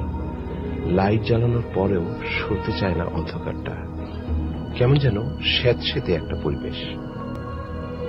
কিছু বাসায় ঢুকে মনে হয় নষ্ট হয়ে যাওয়া জীবন। এখানে বিয়ারের কোটা, ওখানে খোলা মদের বোতল, সিঙ্কে হয়তো এক গাদা আধোয়া ময়লা বাসন কোসন, ডাইনিং টেবিলের উপর পড়ে আছে গতকালের খাওয়া পিজার টুকরা, কিচেনে হয়তো বা 3-4টা গার্বেজের কালো ব্যাগ মুখ খোলা অবস্থায় পড়ে আছে, বাথরুমের ফ্লোরে হয়তো বা এক গাদা আধোয়া কাপড়। আজগুবি একটা গন্ধ সারা বাসা জুড়ে। কিছু বাসায় ঢুকে আবার বাসাটাকে খুব ভারী লাগে, কেমন যেন হাত পা চলতে চায় না। বেসমেন্টটা একটু বেশি অন্ধকার আর ভীষণ ঠান্ডা হয়। বেসমেন্টটা সাধারণত মাটির নিচে হয়। দিনের বেলাতেও এসব বাড়ির ভিতরে মনে হয় অমাবস্যার রাত। এই বাসাগুলিতে নিঃশ্বাস বন্ধ হয়ে আসে আমার। আবার কিছু বাসায় ঢুকে মনে হয় বাসার প্রতিটা কোনায় সুখের জোয়ার বইছে, প্রতিটা জায়গায় ভালোবাসার ছোঁয়া, ভালোবাসার আবেশ, সবকিছুতে যত্নের বন্যা। সারা বাড়ি আলোর বন্যায় মনটা হালকা হয়ে যায়। তো এভাবেই একবার আমার বায়ার ক্লায়েন্টকে নিয়ে একটা বাড়ি দেখাতে গিয়েছি। সন্ধ্যা হয়ে গিয়েছে, এমন একটা সময়। ওই এলাকায় বাসাগুলো বেশ বড় বড়, বাড়ির লটগুলোও বড়, ম্যাচিউরড ও সেটেল নেইবারহুড, অর্থাৎ পাড়াটা বেশ পুরনো, বাড়িগুলোর বয়স কমসে কম 70-80 বছর, পাড়ার গাছগুলো অনেক বয়সী, অধিবাসীরাও বেশ পুরনো, যার কারণে প্রতিটি বাসায় বুড়ো বুড়ির বসবাস। ওরা বেবি বুমার্স, কোনো ভাড়াটিয়া নাই, সবাই মালিক, যে কারণে সুন্দর করে মেইনটেইন করা প্রত্যেকটা বাসার ফ্রন্ট ইয়ার্ড, ব্যাক ইয়ার্ড এবং বাসার ভেতর, এ ধরনের নেইবারহুডকে সেটেল নেইবারহুড বলা হয়ে থাকে। সন্ধ্যাটা আরো গাঢ় হয়ে এসেছে। হঠাৎ করে কাউকে কিছু না জানিয়ে ঝমঝম করে বৃষ্টি শুরু হয়ে গেল। আমি হেডলাইট জ্বালিয়ে ওয়াইপারটা ফুল স্পিডে চালিয়ে দিলাম। এত জোরে ওয়াইপার চলেও বৃষ্টিকে সরাতে পারছে না সামনের গ্লাস থেকে, যে কারণে কিচ্ছু দেখা যাচ্ছে না সামনে। রাস্তার মাঝখান দিয়ে চলছে গাড়ি। রাস্তার দুপাশে বিশাল বিশাল গাছ ওদের বয়সের ভার বইতে না পেরে নুয়ে পড়েছে রাস্তার দিকে। লাইট পোস্টের আলোগুলোকে পরিষ্কার দেখা যাচ্ছে না বৃষ্টির তোড়ে। এদেশের বৃষ্টি কেমন যেন ভারী, যখন হয় অতিরিক্ত হয়। রাস্তা ধুয়ে যাচ্ছে বৃষ্টির পানিতে। প্রতিটা বাড়ির জানালার পর্দা ভেদ করে দেখা যাচ্ছে সন্ধ্যাবাতি, তবে কোনো বাসায় দেখা যাচ্ছে না কোনো মানুষ। রাস্তাটা বেশি চওড়া না। আমি যাচ্ছি যাচ্ছি, পথ ফুরায় না। একসময় দেখলাম রাস্তাটা শেষ হয়ে গিয়েছে। রাস্তার শেষে ওই জায়গাটাকে বলে কোলডেসাক। রাস্তার একেবারে শেষে একটা বাড়ি দেখতে পেলাম। ভীষণ ঝোপঝাড়ে ভরা বাসাটা। পুরো বাসাটাকে এক নজরে দেখা যাচ্ছে না। 3 ভাগের 2 ভাগ গাছগাছালিতে ঢাকা। ওই বাড়ির আশেপাশে আর কোনো বাড়ি নেই। কোনো লাইট জ্বালানো নাই বাসার ড্রাইভওয়েতে অথবা জানালায়। আমার গাড়ির হেডলাইট গিয়ে পড়ল গ্যারেজের উপর। ওইখানে দেখতে পেলাম বাসার নম্বর। হ্যাঁ, এই বাসাটাই খুঁজছি। গাড়ি বন্ধ করলাম। মুষলধারে বৃষ্টি হচ্ছে, সাথে মেঘের গর্জন। চারিদিকে কুচকুচে কালো অন্ধকার। নিজের হাতও নিজে দেখতে পাচ্ছি না। প্রচন্ড ঝোড়ো হাওয়া, মাঝে মাঝে বিজলি চমকাচ্ছে, আর সেই আলোয় দেখা যাচ্ছে বাড়িটা। বাড়িটা একটা র্যাঞ্চ বাংলো। আচ্ছা, র্যাঞ্চ বাংলো জিনিসটা এটা বাংলো, কিন্তু বেশ চওড়া হয় এবং বেশ বড় হয় র্যাঞ্চ বাংলোগুলো। আমার ক্লায়েন্ট এবং আমি কেমন যেন কিছুক্ষণের জন্য একেবারে নীরব হয়ে বসে রইলাম গাড়ির ভিতর। গাড়ির ভিতরটা কালো অন্ধকারে ডুবে গিয়েছে। ওনার মুখটাও আমি দেখতে পাচ্ছি না। এত ঘন অন্ধকার, মনে হচ্ছে হাত দিয়ে ধরা যাবে ওই গাঢ় অন্ধকারকে। বেশ কবছর হয় সিগারেট ছেড়েছি, তা না হলে হয়তো একটা সিগারেট ধরাতাম। সিগারেটের আগুনটাকেও অনেক আপন লাগতো ওই অন্ধকারের মধ্যে। কেমন যেন একটা সাহস দেয় সিগারেটের আগুন। বিজলি চমকালে দেখা যাচ্ছে আমাদের চেহারা। কেমন যেন লাগছে। মনে মনে ভাবছি যে ফিরে যাব কিনা। ভীষণ বৃষ্টির কারণে বের হতে পারছি না গাড়ি থেকে। বের হলেই ভিজে যাব। তার মধ্যে ঘুটঘুটে কালো অন্ধকার। উনি নীরবতা ভেঙে আমাকে জিজ্ঞাসা করলেন, কি করবেন? আমি বললাম, কি দেখবেন না চলে যাবেন? উনি বললেন, আজ আর কোনো বাড়ি দেখার আছে কি? আমি বললাম, না, এটাই শেষ বাড়ি। উনি বললেন, তাহলে একটু কষ্ট করে দেখেই যাই। ভিজে গেলেও অসুবিধা নাই, এখন তো বাসায় চলে যাব। আমি বললাম, ঠিক আছে, চলেন। গাড়ির দরজাটা খুলে দুজনেই দৌড় দিলাম বাড়ির গেটের কাছে। গেটের উপরে বিরাট একটা কার্নিশ থাকায় বৃষ্টি থেকে বেঁচে গেলাম দুজনেই। আমার ফোনে শোয়িং কনফার্মেশন থেকে লক বক্সের নাম্বারটা নিয়ে লক বক্সটা খুললাম। এই লক বক্স একটা ছোট্ট লোহার বাক্স, যেখানে ওই বাড়ির চাবিটা সংরক্ষিত থাকে এবং ওটা লাগানো থাকে গেটের হুকের সাথে অথবা হ্যান্ডেলের সাথে। এবং এটা ছোট একটা কম্বিনেশন নাম্বার আছে। ওই নাম্বারটা সাধারণত সেলার ব্রোকারেজ থেকে আমাদের ব্রোকারেজকে দেওয়া হয় শোয়িং এর জন্য যখন রিকোয়েস্ট করি। এবং ওইটা দিলেই আমরা ওই নাম্বারটা দিয়ে লক বক্সটা খুলে বাড়িটা দেখাই, এবং বাড়িটা দেখানো শেষ হলে আবার লক বক্সে চাবিটা রেখে লক বক্সের নাম্বারটাকে র্যান্ডমলি ঘুরে দিই, যাতে করে অন্য কেউ খুলতে না পারে। অন্ধকারে কিছুই দেখা যাচ্ছিল না, বিধায় আমি লক বক্সের কোড দেখতে পাচ্ছিলাম না। আমার ক্লায়েন্টকে বললাম ফোনের লাইটটা জ্বালাতে। উনি লাইট জ্বালিয়ে ধরলেন। লক বক্সটা দরজার কড়াতে লাগানো ছিল। আমি লক বক্সটায় হাত দেওয়ার সাথে সাথে দরজার ভিতরে একটা আওয়াজ হলো। আমি ভীষণ আশ্চর্য হলাম, কারণ আমি সেলারের ব্রোকারেজ থেকে জানতে পেরেছিলাম যে বাসা খালি এবং কেউ থাকবে না। আমাকে লক বক্সের চাবি দিয়ে খুলতে হবে বাসাটা। ভেতর থেকে আওয়াজ পেয়ে এই কারণে আশ্চর্য হয়েছি। এবার কচকচ আওয়াজ করে দরজাটা খুলে গেল। দুজনেই দরজা থেকে একটু সরে দাঁড়ালাম। দরজা খোলা মাত্র ঘরের ভেতর থেকে এক চিলতে আলোর ছটা আমাদের গায়ে এসে পড়ল। চোখের সামনে দেখলাম একজন ভীষণ বয়স্ক মহিলা দরজা খুলে এক পাশে দাঁড়িয়ে আছেন। ওই অল্প আলোয় ওনার সৌন্দর্য আমাদের চোখ এড়াল না। একজন ৮০-৮৫ বছরের মহিলা এত সুন্দরী কিভাবে হয় মাথায় ঢুকল না। যদিও মুখের চামড়ায় ছিল শত শত রিঙ্কলস, ঢিলা হয়ে গেছিল চামড়াটা। উনি হাত দিয়ে ইশারা করলেন ভেতরে ঢোকার জন্য, তবে কোনো কথা বললেন না। আমি যথারীতি আমার বিজনেস কার্ড এগিয়ে দিলাম ওনার দিকে। উনি কার্ডের দিকে খেয়াল করলেন না, আবার ভিতরে ঢুকতে ইশারা করলেন। আমরা ভিতরে ঢুকে গেলাম। ওই বুড়ি মহিলা ভিতর থেকে দরজাটা বন্ধ করে দিলেন। ড্রয়িং রুমটায় তেমন কোনো আসবাবপত্র নাই বললেই চলে। দুটো পুরনো আমলের সোফা সেট, একটা বড় রেডিও, ওটার আবার 4টা পা আছে, একটা বড় মাইক লাগানো গ্রামোফোন, যেটা চাবি দেওয়ার জন্য একটা বড় চাবি লাগানো।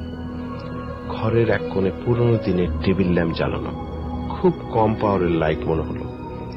আমি বড় লাইট খুঁজলাম জ্বালানোর জন্য, কিন্তু পেলাম না। ভিতরে চলে গেলাম বাকি রুমগুলো দেখার জন্য। প্রতিটা রুমে আলোর খুবই স্বল্পতা। ওই অল্প আলোর মাঝেই দেখতে থাকলাম 1950 সালের সভ্যতা, কালচার, শিল্প, ছবি। মাস্টার বেডরুমের পিছনের দেয়ালে একজন সুন্দরী যুবতীর ছবি। কেন যেন খুব মিল লাগলো দরজায় দেখা ওই মিষ্টি বুড়ির চেহারার সাথে, হয়তো যৌবনের ওই বুড়ি। বাড়িটায় ঢোকার দরজা একটাই, পেছনের দিকের রুমগুলি থেকে ব্যাকইয়ার্ডে যাওয়ার জন্য কোনো দরজা বা ওয়াকআউট নাই।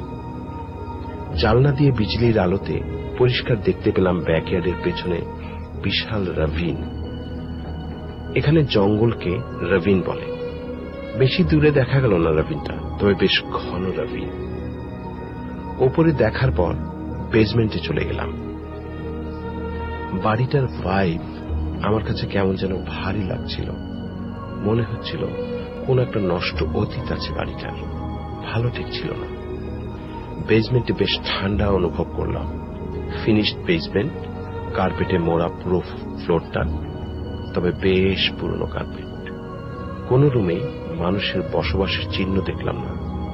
বিছানাগুলো পরিপাটি করে সাজানো। কিচেন একেবারে পরিষ্কার ছিল ওপরে। নিচের ও ওপরের দুটো বাথরুমই পরিষ্কার করে গুছিয়ে রাখা। দেখলে মনে হবে ওগুলি বাথরুম না, ছোট দুটো সাজানো ঘর। আমাদের দেখা শেষ হয়ে গেল, ওপরে উঠে আসলাম। বাইরে ঝমঝম করে বৃষ্টি হচ্ছে। ঝড়ের গতিবেগ আরো বেড়ে গিয়েছে। মেঘের গর্জন মাঝে মাঝেই কাঁপিয়ে দিচ্ছে সবকিছুকে।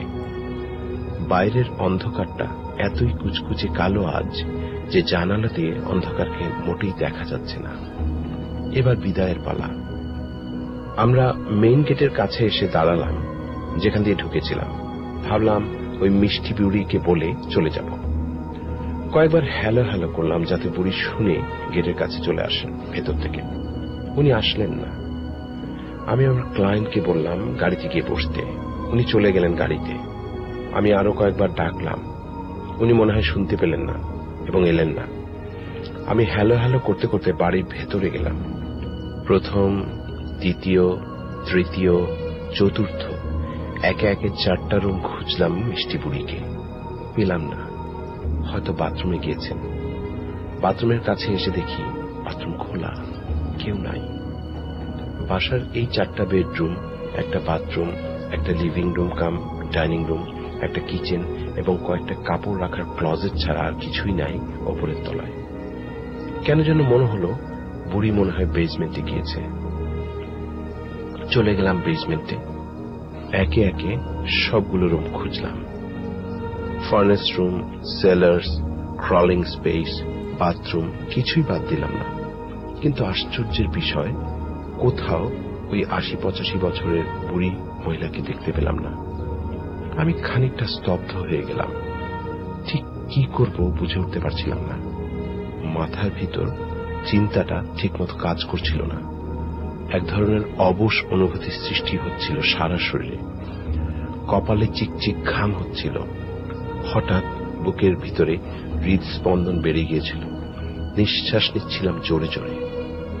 আমার চিন্তাটা কয়েক ন্যানো সেকেন্ডের মধ্যে বিদ্যুতের গতিতে অনেক কিছু চিন্তা করে ফেললেও আমার শরীর ততোধিক স্থবিরতায় ভুগছিল। পা দুটো যেন আইকা আঠা দিয়ে ফ্লোরের সাথে লাগিয়ে দেওয়া হয়েছিল, নড়তে পারছিলাম না। বেসমেন্টে বুড়িকে না দেখে আমার মনে হচ্ছিল কতক্ষণে আমি এই বাড়ি থেকে বের হয়ে যাব। প্রায় দৌড়ে উপরে এলাম। কোথাও কোনো সাড়া শব্দ নাই, শুধু বৃষ্টির ঝমঝম আওয়াজ, সাথে মেঘের গর্জন। আমি অতিপ্রাকৃত কোনো জিনিস সেভাবে বিশ্বাস করি না, অথবা নিজে কোনোদিন কোনো আকারের কিছুই দেখি নাই। বন্ধুদের কাছে গল্প শুনেছি, ওরা বিভিন্ন আকারের জিনিস দেখেছে। শেলি চা বাগানে চাকরি করার সময় গভীর রাতে বাগানের ভিতর দিয়ে যাওয়ার সময়, বাংলোতে ফেরার সময় আর কি, একজন ওর বাইক আটকিয়ে দাঁড়িয়েছিল, তবে সে ছিল মানুষের আকারের। হায়দার একবার গল্প করেছিল ও জিন দেখেছে, লম্বায় 12 ফিট, লিক লিকে সরু পা। আমি এবং আমার স্ত্রী ওর কথা শুনে প্রচন্ড হেসেছিলাম। ও চলে যাওয়ার পর অবশ্য, যদি ওর সামনে খুব মনোযোগ দিয়ে শুনেছিলাম, ইচ্ছা করছিল না ওর আবেগে বলা গল্পটাকে নষ্ট করে দিতে। আমি এসে মেইন দরজার কাছে দাঁড়িয়ে আবার হ্যালো হ্যালো বললাম, তবে এবার হ্যালোর আওয়াজটা কেমন যেন কিচির মিচির মনে হলো, অর্থাৎ গলা দিয়ে কোনো আওয়াজই বের হলো না। ভীষণ কাঁপা কাঁপা হাতে দরজায় লাগানো লক বক্স থেকে চাবিটা বের করলাম দ্রুততার সাথে। দরজার বাইরে এসে দরজাটা টেনে ধরে দরজা বন্ধ করে চাবি লাগিয়ে দিলাম এবং চাবিটা লক বক্সে রেখে বন্ধ করে দিলাম লক বক্সটা। ওই কালো অন্ধকারের মধ্যে আন্দাজে পড়িমড়ি করে কোন রকমে গাড়ির দিকে দৌড় দিলাম এবং গাড়ির কাছে এসে দরজা খুলে ভিতরে ঢুকে বসলাম। একবারের জন্য ওই দরজার দিকে আর ফিরে তাকাচ্ছিলাম না ভয়ে। সারা শরীর থরথর করে ইতিমধ্যে কাঁপতে শুরু করে দিয়েছে। চাবিটা কিছুতেই ইগনিশন কি হলে ঢুকাতে পারছিলাম না, খুঁজেই পাচ্ছি না কি হল। যখন পেলাম কি হলো, তড়িঘড়ি করে স্টার্ট দিতে গিয়ে দেখি স্টার্ট হচ্ছে না গাড়িটা। আমার কাঁপা আরো বেড়ে গিয়েছে। আমার ওই অবস্থা দেখে আমার ক্লায়েন্ট জিজ্ঞাসা করলেন আমাকে যে কি হয়েছে। পুরো ব্যাপারটা উনি মোটেই লক্ষ্য করেন নাই, বিধায় ওনার মধ্যে কোনো ধরনের পরিবর্তন বা ভয় পাওয়ার কোনো আলামতই দেখা যায় নাই। উনি একেবারেই নর্মাল। আমি ওনাকে কিছু বলতে পারলাম না, গলা ভীষণ কাঁপছে, থুতনিও কাঁপছে। গাড়িটা হঠাৎ স্টার্ট হয়ে গেল। ব্যাক গিয়ার দিয়ে চেপে ধরলাম এক্সেলেটরটা। প্রচন্ড জোরে গাড়ি ড্রাইভওয়ে থেকে বেরিয়ে কার্বের কাছে গাছের সাথে এসে বাড়ি খেল পেছনটা। আমরা প্রচন্ড ঝাঁকি খেলাম। বুঝলাম পেছনের বাম্পার ক্ষতিগ্রস্ত হয়ে গিয়েছে। আমার কোনো হুঁশ নাই, বের হয়ে ওই অন্ধকারের মধ্যে দেখার সাহসও নাই যে বাম্পারে কি হলো। গাড়িটা আবার একটু সামনে নিয়ে গাছটাকে কাটিয়ে হুশ করে বের করে টান দিলাম ভীষণ জোরে। আমার ক্লায়েন্ট আমার কার্যকলাপ দেখে ভীষণ আশ্চর্য হয়ে কয়েকবার জিজ্ঞাসা করলেন, কি হয়েছে আপনার? আমার গলা দিয়ে একটা আওয়াজও বের হচ্ছিল না। আমি কিছুই বলতে পারিনি। আমি আসলেও পারছিলাম না, গলা বন্ধ হয়ে আসছিল। প্রচন্ড জোরে গাড়ি চালাতে থাকলাম। চারিদিকে নিকষ কালো অন্ধকার আর বিরামহীন বৃষ্টির ঝমঝমানি আমার অনুভূতিকে একেবারে প্যারালাইজড করে দিয়েছিল। বারবার একটা কথাই মনে হচ্ছিল, ওই মিষ্টি চেহারার বুড়ি কোথায় উধাও হয়ে গেল। অত বৃষ্টির মধ্যে আমাদের বাড়ি দেখাতে দিয়ে ও কোথায় যাবে? ওই রকম বয়স্ক একজন মানুষ প্রচন্ড ঝড় বৃষ্টির মধ্যে বের কিভাবে হবে? অথবা বাসার কোন জায়গায় লুকাবে যে আমি খুঁজে পাবো না? কেনই বা লুকাবে? ওই বাড়িতে ঢোকার দরজাও তো একটাই ছিল। আমি কি তাহলে ভুল দেখেছি? কোনোভাবেই হিসাব মেলাতে পারছিলাম না। ওই বাড়িটা মার্কেটে প্রায় আরো 10 মাস ছিল, কিন্তু বিক্রি হয় নাই। বছর 2 পরে একবার যাওয়া পড়েছিল ওই দিকটায়। দেখেছিলাম বাড়িটা পরিত্যক্ত হয়ে পড়ে আছে। জানালাগুলো বড় বড় কাঠের টুকরো দিয়ে সিল করে দেওয়া হয়েছিল। কত বছর পর এই মাস 3 আগে আরেকবার যাওয়া হয়েছিল ওই পাড়াটায়। ওই বাসাটা নেই। ওখানে এখন বিরাট একটা নতুন অট্টালিকা হয়ে গিয়েছে। হয়তো আমি না লিখলে কেউ জানতেই পারত না যে সেদিনের মিষ্টি বুড়ি এক নিমেষে শুধু আমার চোখে ফাঁকি দিয়ে মিলিয়ে গিয়েছিল আধারে। গল্পটা আমি এভাবে শেষ করেছি। পরবর্তীতে আমার এ বিষয়ে অনেক প্রশ্ন জেগেছে যে আমি কি দেখেছিলাম বা ওটা কি ছিল, বা ওটা কি আমার দৃষ্টিভ্রম কিনা অথবা হ্যালুসিনেশন কিনা, অনেক ধরনের প্রশ্নে মনে জেগেছিল যেগুলোর উত্তর আমি পাইনি এখনো। এবং আমি আসলে আর খুঁজিনি, খুঁজতে যাইও নেই। আমি আশা করি আর যাতে আমি এই ধরনের সিচুয়েশনে না পড়ি, কারণ এই ধরনের সিচুয়েশন আসলে বলে বোঝানো যায় না কাউকে যে আসলে সিচুয়েশনটা কি ছিল। ধন্যবাদ।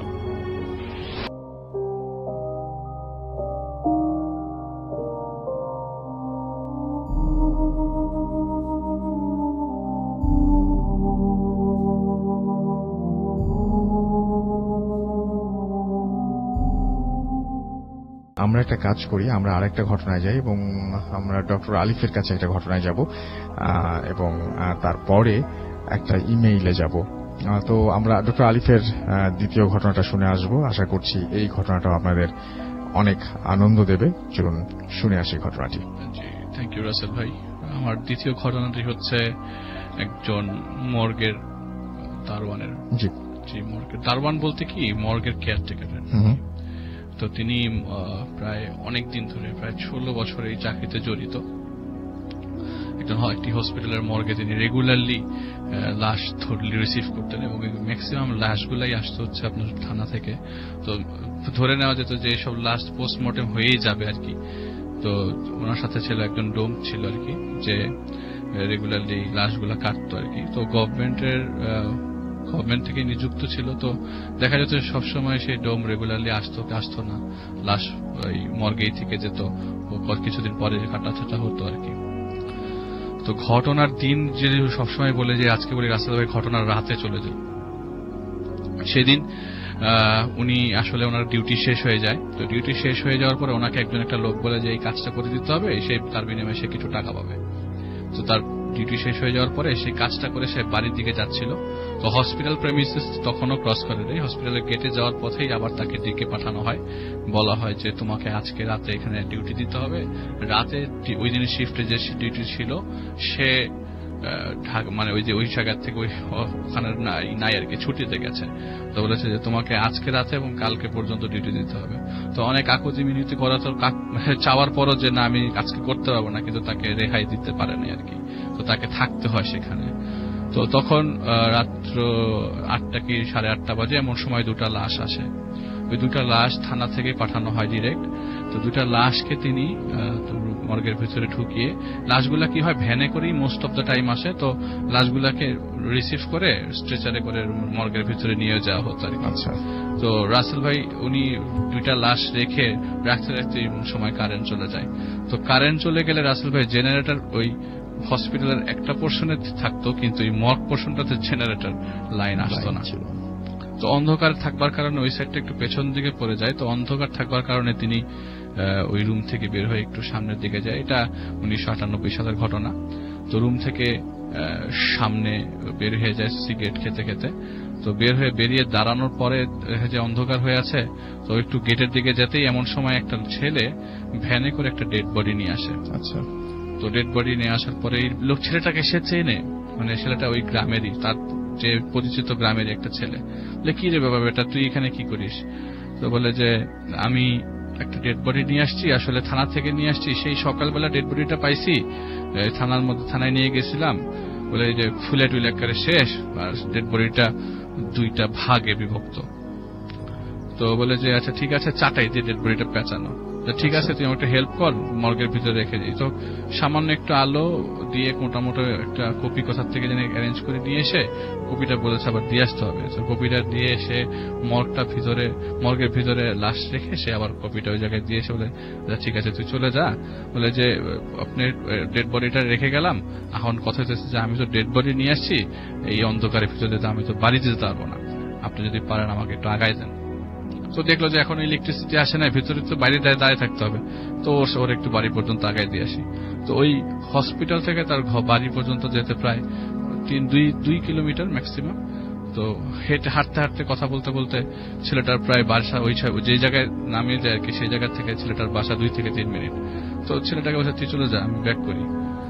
তো হসপিটালের দিকে সে রওনা দেয়, হাঁটা দেয়।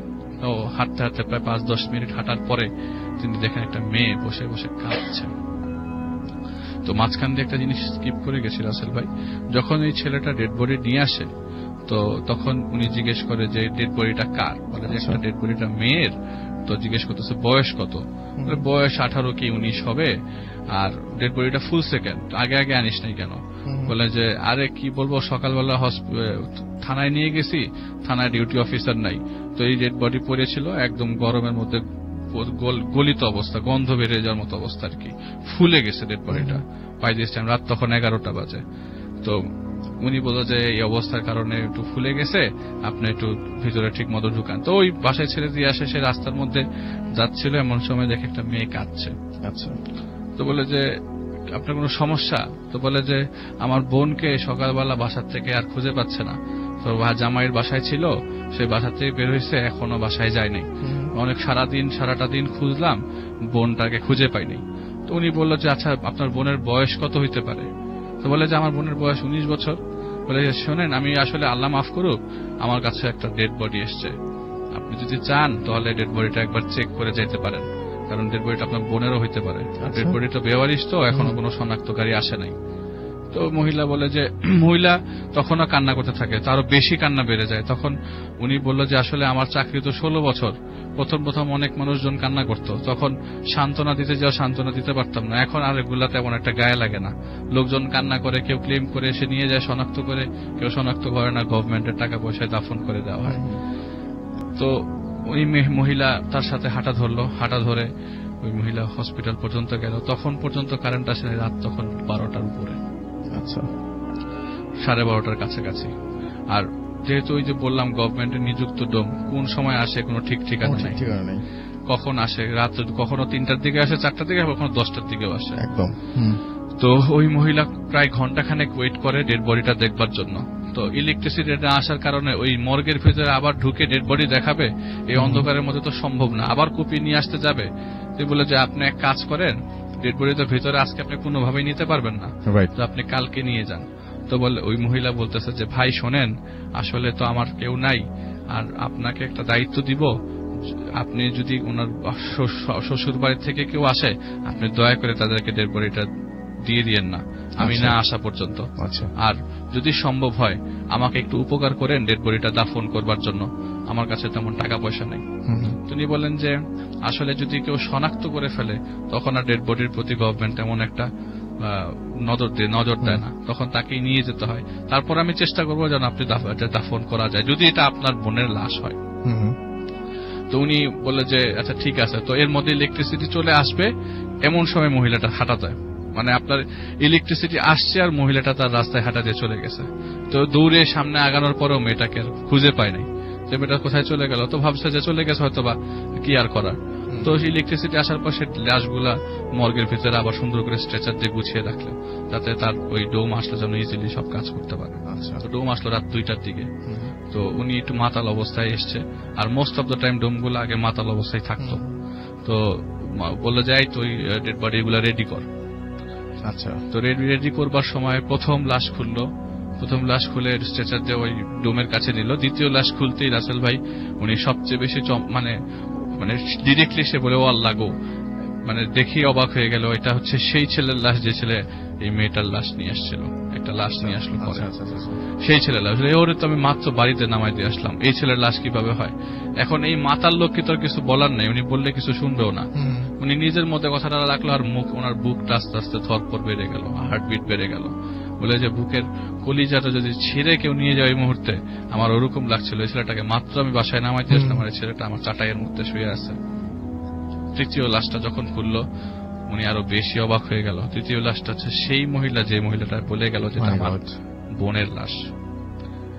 তো জিনিসটা খুব পেঁচানো, প্লাস উনি পেঁচানো, প্লাস উনি বলছে যে আসলে রাসেল ভাই লাশটা জট খুলে দিব। পেঁচানোটা এরকম যে বলে যে আমি আমার এত বছরের লাইফে এতগুলা লাশ আমার হাতের উপর দিয়ে গেল, কত মানুষকে লাশ বুঝাই দিলাম, কত মানুষকে বুঝাতে পারলাম না, কবর দিয়ে দিলাম, অথচ এই 2টা লাশের সাথে আমার সাথে এরকম ভাবে ঘটলো যে এই 2টা লাশ স্বয়ং আমার সামনে একটু আগে ছিল। আমার মনের অবস্থা কিরকম, আপনার কেমন হতে পারে রাসেল ভাই আমি জানি না। আমি নিজে যখন চিন্তা করি এই জিনিসটা ভাবে নিজেকে বসে, তখন মাথা টাথা উল্টা পাল্টা হয়ে যায়। তো বললো যে লাশ সবজি কাজ যখন শেষ, পরের দিন সকালবেলা সেই ছেলেটার লাশ নিতে আসে তার পরিবারের লোকজন, আর পরিবারের লোকজন তো তার পরিচিত। এখন পরিবারের লোকজনদেরকে যদি সে এই কথা বলে যে আমি ওর সাথে গতকালকে রাত বিকালবেলা মিট করেছিলাম, ও বলে আরো বেশি ভয় পেয়ে যাবে, আরো বেশি ভয় পাবে। হ্যাঁ, সেটাই। তো তুমি আর এগুলি কথাগুলা কাউকে কিছু না বলে লাশ হস্তান্তর করে দেয়। আর সবচেয়ে কষ্ট হচ্ছে যে ওই মেয়েটার লাশ আর কেউ শনাক্ত করতে আসে নাই। মেয়েটার দুই পাশ বিভক্ত ছিল আর ফুলে গেছে যে, কিন্তু যখন মেয়েটার সাথে কথা বলে ওই মুহূর্তে ফোলা ফাপা দাগে নেই, যে ওই চেহারাটাই ফুলে আছে, এটা একদম পরিষ্কার। তো পরে লাশ মাঝখান দিয়ে জোড়া দিয়ে দেয় ডোম, এবং ওই লাশটা দাফন করার জন্য তিনি নিজে গভর্নমেন্ট প্রসেস কমপ্লিট করে দাফনের ব্যবস্থা করে, নিজে দাফন করে জানাজা করে, তারপরে লোকজন নিয়ে নিজে দাফন করে, তারপরে ক্ষান্ত হয়। তো রাসেল ভাই উনি বলে যে আমার এতদিনের অভিজ্ঞতায় কখনো এরকম ভাবে দুইটা লাশ আমার সামনে দিয়ে এসে চলে যাবে আমি কখনো কল্পনাও করতে পারি নাই। আর মোস্ট ইম্পর্টেন্ট কথা হচ্ছে রাসেল ভাই, এইটার একটা কানেকশন উনি বলল যে পরবর্তীতে জানা গেছে যে আশেপাশের প্রত্যক্ষদর্শীরা যারা দূর থেকে দেখছে তারা বলছে যে এই ছেলেটা একটা মেয়ে বাঁচাইতে গেছিল। এখন এটা কোন মেয়ে? মাঝখানে ছেলেটা একটা মেয়ে তখন ওই মুহূর্তে কাটা পড়ে, আর একটা ছেলে দৌড়ে বাঁচাতে যায়, ওই মুহূর্তে দুইজনই মারা যায়। পুলিশ কেস হবে দেখে কেউ কারো কাছে আগাই যায় নাই। তো মেয়েটার লাশটা পরে ছেলেটা যেভাবে নিয়ে আসছে, ছেলেটা কি করে ট্রেনের সাথে বাড়ি খায়, বাড়ি খাওয়ার পরে দূরে ছিটকে পড়ে, আর মেয়েটা মাঝখান দিয়ে কাটা পড়ে যায়। তো এইভাবেই রাসেল ভাই কানেক্ট, মানে উনি বলেছে হয়তো বা এইভাবেই কানেক্টেড হয়েছিল, হ্যাঁ স্বাভাবিকভাবেই কানেক্টেড আর কি। এটাই ছিল রাসেল ভাই ঘটনা। অনেক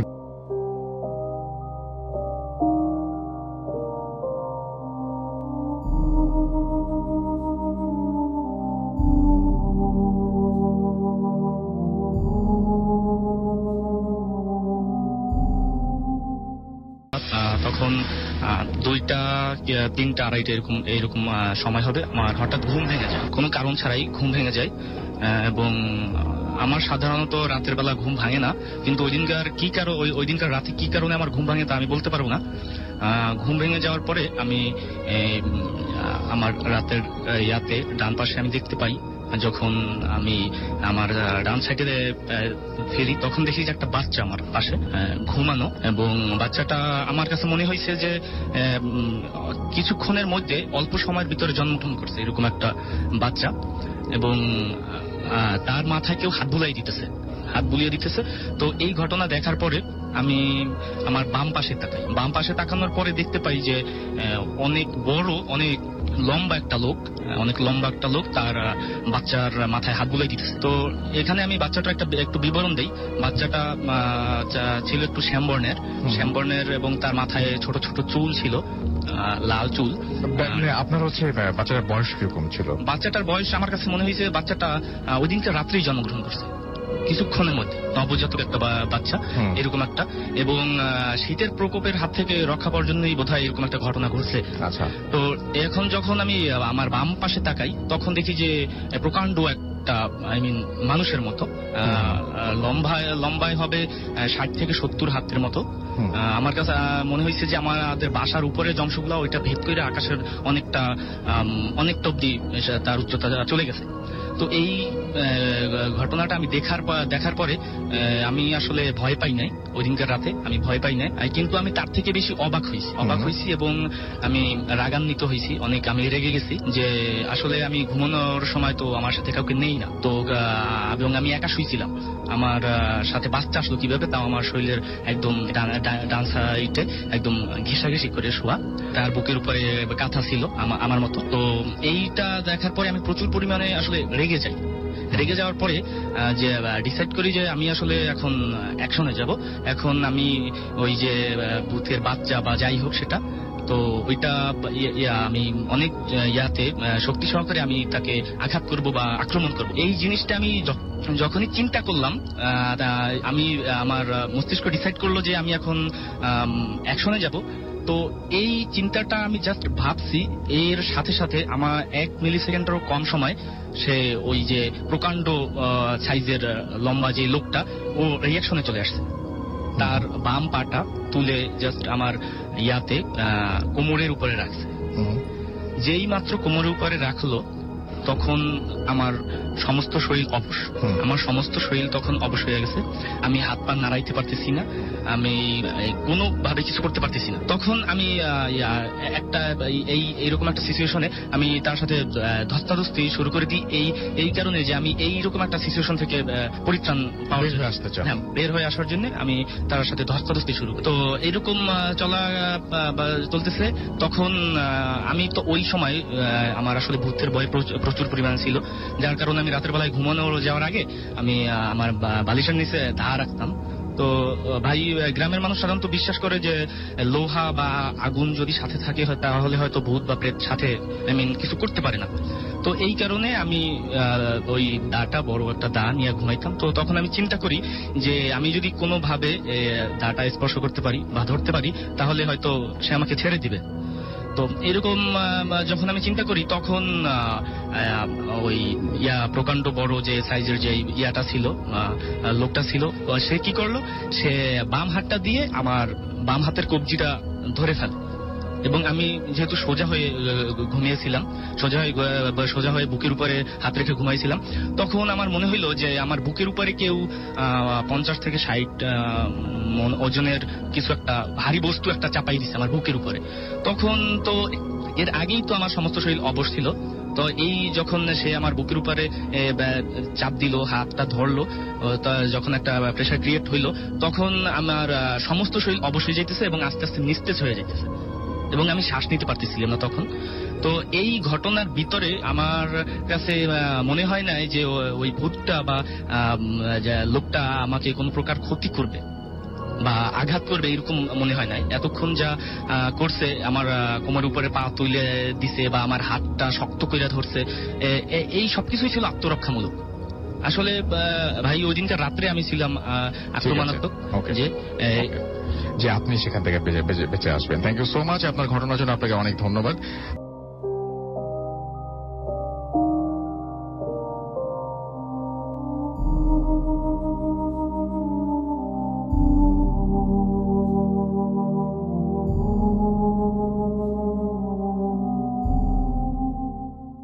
ঘটনা এবং আমাদের সঙ্গে নতুন একজন অতিথি এসে হাজির হয়েছেন। আপনার নামটা প্লিজ একটু বলবেন, তারপরে আপনার ঘটনায় যাব। জি, আমি রনি, ধানমন্ডি থেকে এসেছি। ওকে রনি, আপনার ঘটনায় চলে যান। আমি যে ঘটনাটা বলতে চাচ্ছি এটা আমার ফ্যামিলি বেস ঘটনা। আমার জন্মের আগ থেকে আমার ফ্যামিলির সাথে কিছু ঘটনা ঘটে গেছিল, আমি যেগুলো শুনছি বড় হওয়ার পর। আর আজকে যে ঘটনাগুলো আমি বলতে চাচ্ছি সেগুলো আমি নিজের চোখে দেখেছি। জি, যদি পরবর্তীতে সময় হয় আমি আগে ঘটনাগুলো আবার বলবো, যে নিজের চোখে দেখছি সেগুলো বলতেছি। জি, আমরা দেশের বাড়ি দিনাজপুর, আমরা জয়েন্ট ফ্যামিলিতে থাকি, একসঙ্গে আমার আব্বু চাচারা একসঙ্গে সবাই মিলে থাকে। আমার যে ঘটনাটা শুরু হয় সেটা 2011 সালে। আমার ছোট চাচু জব করতো রংপুরে। তো রংপুরে জব করতো। হঠাৎ একদিন ঘটনা শুরু হলো এখান থেকে। হঠাৎ একদিন ফোন আসলো যে চাচু অ্যাক্সিডেন্ট করছে। আচ্ছা। তো ওনাকে রংপুর মেডিকেলে অ্যাডমিট করা হয়েছে। আমরা খবর পেয়ে গেলাম। বার্ন ইউনিটে ছিল। তো চাচুর একটা শরীরের একটা পার্ট পুরাটা জ্বলে গেছিল, যেটা বয়লার বাস্ট হয়েছিল। আচ্ছা আচ্ছা আচ্ছা আচ্ছা। তো চাচু 2-3 দিন ছিল, তারপর থেকে কথা বলা শুরু করে। হঠাৎ করে কথা বলতে কষ্ট হয়েছিল, বাট যেটা বলতেছিল সেটা হচ্ছে যে আমার খুব কষ্ট হচ্ছে, আর যে স্বপ্নটা আমি দেখছিলাম সে স্বপ্নটা সত্যি হয়ে গেল। যে স্বপ্নের কথাটা বলতেছিলাম এই স্বপ্নটা আমি পরে বলতেছি। তো বারবার এই একই কথা বলতেছিল যে স্বপ্নটা সত্যি হয়ে যাচ্ছে। এভাবে 2-3 দিন অনেক কষ্ট থাকার পর চাচা 3 দিনের মাথায় মৃত্যুবরণ করেন। তো ওনাকে রংপুর মেডিকেল থেকে আমরা বাসায় নিয়ে আসি, দিনাজপুরে নিয়ে আসি। তো যেদিন কবর দিই সেদিন প্রচন্ড বৃষ্টি হচ্ছিল। বৃষ্টির মধ্যে আমরা কবর দাফন কাফন সব কমপ্লিট করার পর সন্ধ্যা হয়ে গেল। তো রাসেল ভাই, গ্রামাঞ্চলে একটা নিয়ম আছে, আপনাকে বলে রাখি, যে যে জায়গায় লাশকে ধৌত করার পর ধোয়ার পর রাখা হয় সেই জায়গায় সন্ধ্যাবেলা কিছু জ্বালানো হয়, যেমন মোমবাতি বা বিভিন্ন ধরনের অন্য কিছু। তো সেরকমই কবর দেওয়ার পর সন্ধ্যাবেলা আমি ওই আঙ্গিনার মধ্যে যেখানে চাচাকে গোসল করার পর রাখা হয়েছিল মোমবাতি জ্বালাতে যাব। এই সময় হঠাৎ করে আমার মনে হলো যে নিচ থেকে মাটিটা উপরে উঠে আসতেছে, লাইক ভূমিকম্প হলে যেরকম হয়। তো আমি ভয় পাইলাম, ভাবলাম যে আমি আমার একার সাথে এটা হচ্ছে নাকি সবার সঙ্গে জিনিসটা ফিল করতেছে। দেখলাম যে বাড়ির ভিতর থেকে, রুমের ভিতর থেকে সবাই বের হয়ে আসতেছে, বলতেছে যে বের হো ভূমিকম্প। তো সবাই সচরাচর ভূমিকম্প 2-1 সেকেন্ড থাকার পর সবাই স্বাভাবিক হলো। পরের দিনের ঘটনা, আমি বন্ধুদের সঙ্গে কথায় একটা কথা উঠলো যে তো চাচু তো মারা গেছিল। হ্যাঁ, আমি কথা বললাম যে হ্যাঁ, তারপর আবার ভূমিকম্প হয়েছিল। তো ওরা বলল কই না তো, কালকে তো ভূমিকম্প হয়নি। তো এই ব্যাপারটা নিয়ে আমি একটু চিন্তায় পড়লাম। বাসায় এসে বললাম যে এরকম। বাসায় ব্যাপারটা আমার কথা শোনার পর সবাই ইগনোর করলো যে বাদ দে, ব্যাপার না, এগুলা বলতে হয় না, তুই অন্য জায়গায় মনোযোগ দে। সবাই আমাকে কেন কিছু বলতেছিল না। তারপর একটা স্বপ্নের কথা চাচাকে জানি বললো। আমি বললাম যে চাচু কোন স্বপ্নের কথা বলতেছে, আমাকে এটাও বলে না, সো ইগনোর করতে বলে। এভাবে 2011 সালে চাচার মৃত্যুর পর সবকিছু স্বাভাবিক। 2012 সালের ঘটনা, আমার দাদি অসুস্থ হলো, দাদিকে মেডিকেলে ভর্তি করানো হলো। দাদি সেই চাচার মতো একই অবস্থা, হসপিটালে ভর্তি হওয়ার পর বলে যে স্বপ্নটা সত্যি হয়ে যাচ্ছে, স্বপ্নটা খুবই ভয়ঙ্কর, খুব ভয় লাগে আমার, স্বপ্নটা সত্যি হয়ে যাচ্ছে, তোদের সাথে যেন এমন না হয় স্বপ্নটা। তখন আমি জানি না ব্যাপারটা কি। তো এইভাবে দাদি 2-3 দিন থাকলো হসপিটালে। ডক্টররা ধরতে পারে না কি সমস্যা, কি অসুখ, সবকিছু এক্সরে ইসিজি করে সবই ওকে, বাট ডে বাই ডে দাদির খুব অবস্থা খারাপ হয়। 3 দিনের পরে দাদিও মারা যায়। তো মারা যাওয়ার আগেও দাদি একই কথা বলতেছিল যে স্বপ্নটা সত্যি হচ্ছে, তোরা সাবধানে থাকিস।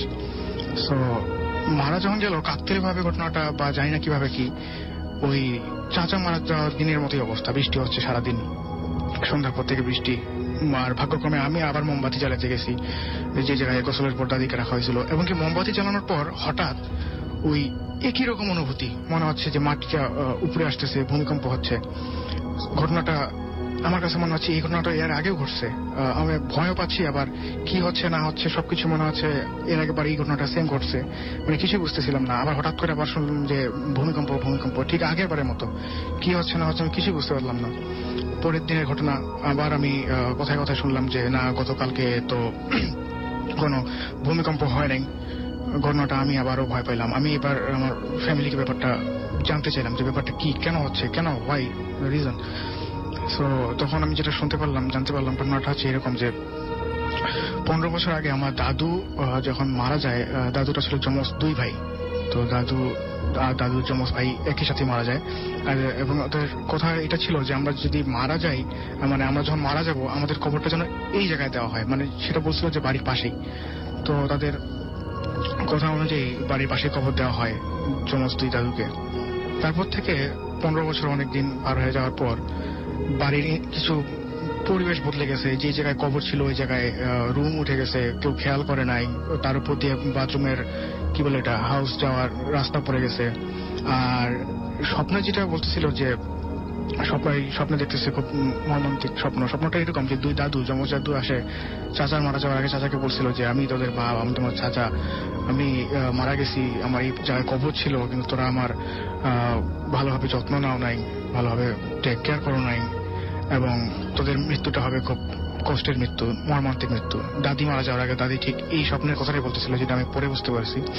তো এই স্বপ্নের কথা বলার পর দাদিও মারা যাওয়ার পর ব্যাপারটা আমরা এলাকার হুজুরের সঙ্গে ডিসকাস করি, এই ঘটনাগুলো সব খুলে বলি। তো হুজুর সলিউশন দেয় যে যে জায়গায় কবরটা ছিল এই জায়গাটা আপনারা একটা ঘেরার মধ্যে রাখে দেন, এখানে যেন বিভিন্ন ধরনের ময়লা আবর্জনা না আসে।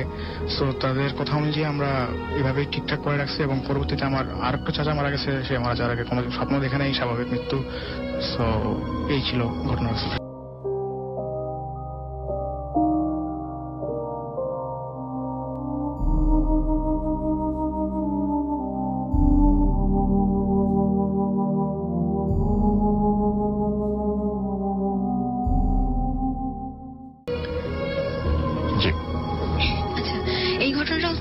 আমার আম্মু নিজে এটা এক্সপিরিয়েন্স করছে। এটা হচ্ছে আম্মুর দাদাবাড়ি নানাবাড়ি দুইটাই হচ্ছে ফরিদপুর জেলায়। তো দাদাবাড়িটা হচ্ছে ফরিদপুর জেলার আলমপুর গ্রামে। তো আম্মু অনেক আগে, আম্মুর বিয়ের অনেক আগে আম্মু একবার তার দাদাবাড়িতে বেড়াতে যায়। যাওয়ার পরে মানে সাধারণত গ্রামের বাড়িতে অনেক ভিটা থাকে, সেখানে অনেক বিভিন্ন ফল গাছ থাকে। তো আম্মুদের মানে আম্মুর কথা হয় যে আম্মুর দাদির সঙ্গে ফুপুর সঙ্গে যে আমরা কাল সকালে অমুক একটা ভিটায় আম কুড়াতে যাবো। তো ঠিক আছে, আম কুড়াতে যায়। পরের দিন তারা অনেক ভোরে মানে অন্ধকার থাকতে 3 জন বের হয়ে যায় আম কুড়াতে। তো আসলে যেই ভিটাতে আম কুড়াতে যাওয়ার কথা ছিল, ওই ভিটার পরে আরেকটা ভিটা ছিল যেখানে আম্মুর বড় ফুপু ওই ভিটার একটা আম গাছের সঙ্গে গলায় দড়ি নিয়ে সুইসাইড করেন।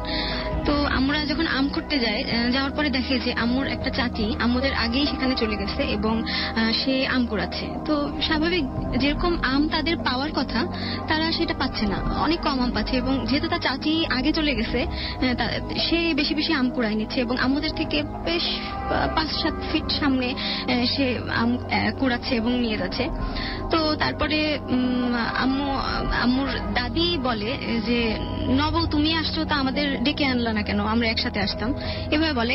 তারা পিছন থেকে অনেকবার তাকে ডাকে আম্মু সেই চাচিকে, কিন্তু সে কোনো রিপ্লাই দেয় না, বরং সে হচ্ছে আগের থেকে আরো দ্রুত গতিতে আম কুড়াতে কুড়াতে হাঁটতে হাঁটতে সামনের ভিটার দিকে চলে যায়। তো অনেক দ্রুত যখন সে চলে যাচ্ছে তখন আম্মুর দাদি, আম্মু বা আম্মুর ফুপু তিনজনেই খেয়াল করলো যে সে হাঁটছে কিন্তু তার পা মাটিতে নাই, মাটি থেকে 1-2 ফুট উপরে। সে অনেক দ্রুত হেঁটে ওই আম্মুর ফুপু যে ভিটাটায় সুইসাইড করছিল ওই ভিটার দিকে চলে যাচ্ছে। এটা দেখার পরে আম্মু ভয় পায়, অনেক ভয় পাওয়ার পরে আম্মুর দাদি তাদেরকে নিয়ে অনেক দ্রুত সেখান থেকে বাড়িতে চলে আসে। এটাই হচ্ছে। থ্যাংক ইউ ভেরি মাচ আপনার ঘটনার জন্য, আপনাকে অনেক ধন্যবাদ।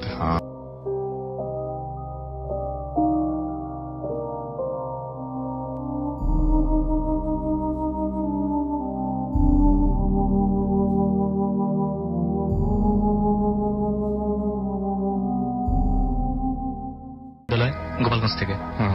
তো আমি সরাসরি ঘটনায় চলে যাচ্ছি আসল ভাই। তো আমি প্রথমে আমার বড় ভাইয়ের সাথে ঘটনাটা শেয়ার করি। তো আমি বেশিরভাগ সময় মানে লাইফের অর্ধেকটা সময় বাইরে পড়ালেখা করছি। তো অনেকদিন পরে যখন বাড়িতে গেলাম তখন আমার দাদা আমাকে একটা কাজ বলছিল। আমি বলে রাখি, আমাদের ওই সময় যে সময় ধান চাষ হয় তখন আর কি জমিতে সেচ দেওয়া লাগে। আমাদের জমিগুলো এমন ছিল, মাঝখানে পুকুর, জমিতে সেচ দেওয়ার জন্য পুকুর থেকে পানি দেওয়া লাগতো। তো ও আমাকে বলছিল তুই সন্ধ্যার সময় যাস, ছোট মেশিনটা আনতে হবে বাড়িতে। তো আমি ভাবলাম এতদিন পরে বাড়িতে আছি, আসার সাথে সাথে কাজ দিল। তো আমি ওর কথা কেয়ার না করে আমি আর ওকে আনতে যাইনি। তো সন্ধ্যার পরে ও যখন বাড়িতে ফিরলো তখন আমার বললো তুই তো গেলি না, এখন চল আমার সাথে, যেতে হবে, আর্জেন্ট যেতেই হবে, তুই আমার সাথে না গেলে হবে না। তো আমি গেলাম, যাওয়ার পরে মেশিনটা ওকে তুলে দিয়ে বাড়িতে আসলাম। যখন সন্ধ্যার সময় খেতে বসলাম তখন আমাকে বললো তুই তো গেলি না ওখানে, আজ আমি যা দেখছি তাহলে আমি আর ফিরে আসতাম না। বললাম কি দেখছিস? তখন ও বললো যে আমি যখন ওখানে মেশিনটা মানে খুলে দাঁড়িয়ে আছি তখন আর কি কেউকে তুলে দেওয়ার মতো লোক পাচ্ছি না। তখন কিছুক্ষণ পরে দেখে হঠাৎ একটা লোক জমির আল যেটা বলে, জমির যেটা পাশ দেয়া হেঁটে যাচ্ছে। তখন আমি ওনাকে ডাকলাম বারবার, কিন্তু আমার কথা কানে তুললো না। আমি রাসেল ভাই পুকুরটা 20 থেকে 25 হাত হবে। তা দাদা এক পাশে দাঁড়ানো আর ওই লোকটা অপোজিট পার দিয়ে হেঁটে যাচ্ছে। তো আমার দাদা বারবারই ওই লোকটাকে ডাকছে কিন্তু সে লোকটা শুনছে না। তো এক পর্যায়ে দাদা বলে যে লোকটা কি কানে কালা বা শুনতে পায় না যে আমি ওনাকে বারবার হেল্প করতে বলছি, মানে হেল্প করতেছে না। তখন ও মানে এই কথা বলার পরে মানে খুব মানে রেগে গিয়ে ওই লোকটাকে একটু ডাক দেয়। যখন ওই লোকটাকে রেগে গিয়ে ডাক দেয় তখন দাদার দিক যখন ফিরে তখন দাদা যে দেখছিল যে লোকটা আসলে ভয়ঙ্কর রূপ, একদম বিভৎস চেহারা, চোখ নেই বললেই চলে। ও এটা দেখার সঙ্গে সঙ্গে ওখান থেকে দৌড় দেওয়ার পরে কিছু যাওয়ার পর যখন ব্যাক করে তখন দেখে যে ওখানে কিছুই নেই, একদম মানে ফাঁকা। তখন ও আসে বাড়িতে এসে আমাকে নিয়ে তারপর মেশিনটা আনতে যায়। এটা ছিল প্রথম ঘটনা আসলে। ওকে,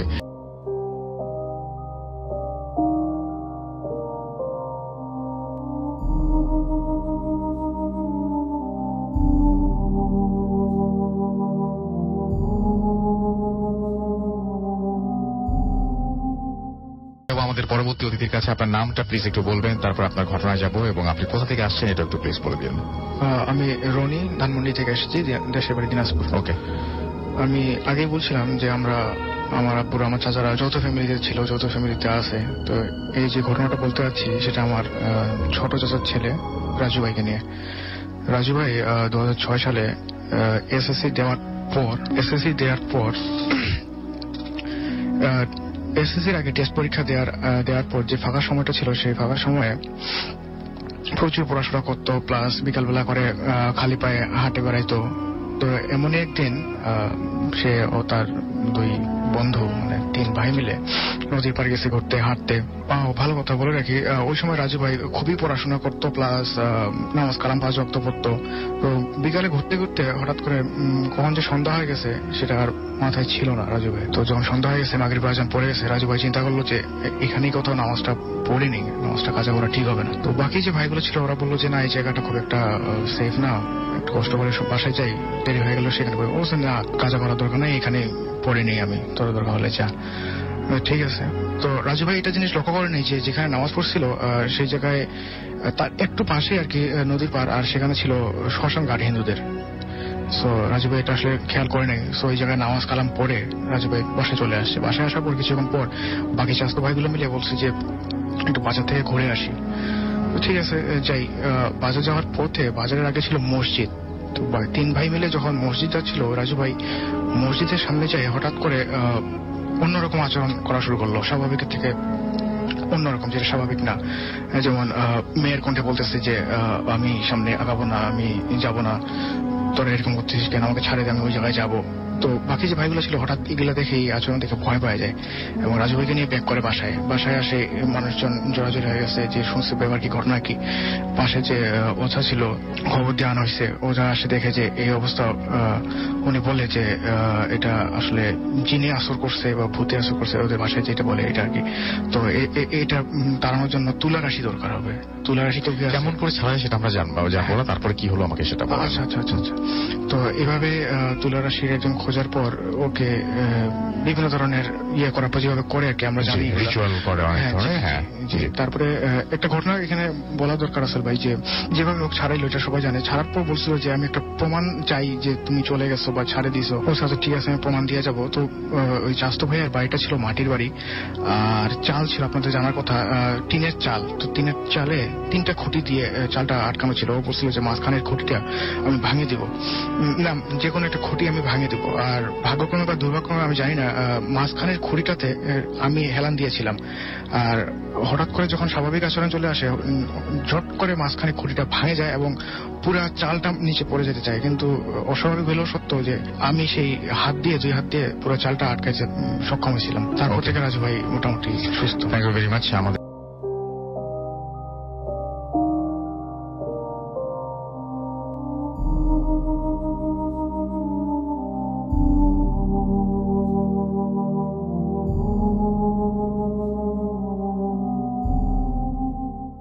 আপনার নামটা প্লিজ একটু বলবেন, তারপর আপনার ঘটনা শুনবো আমরা।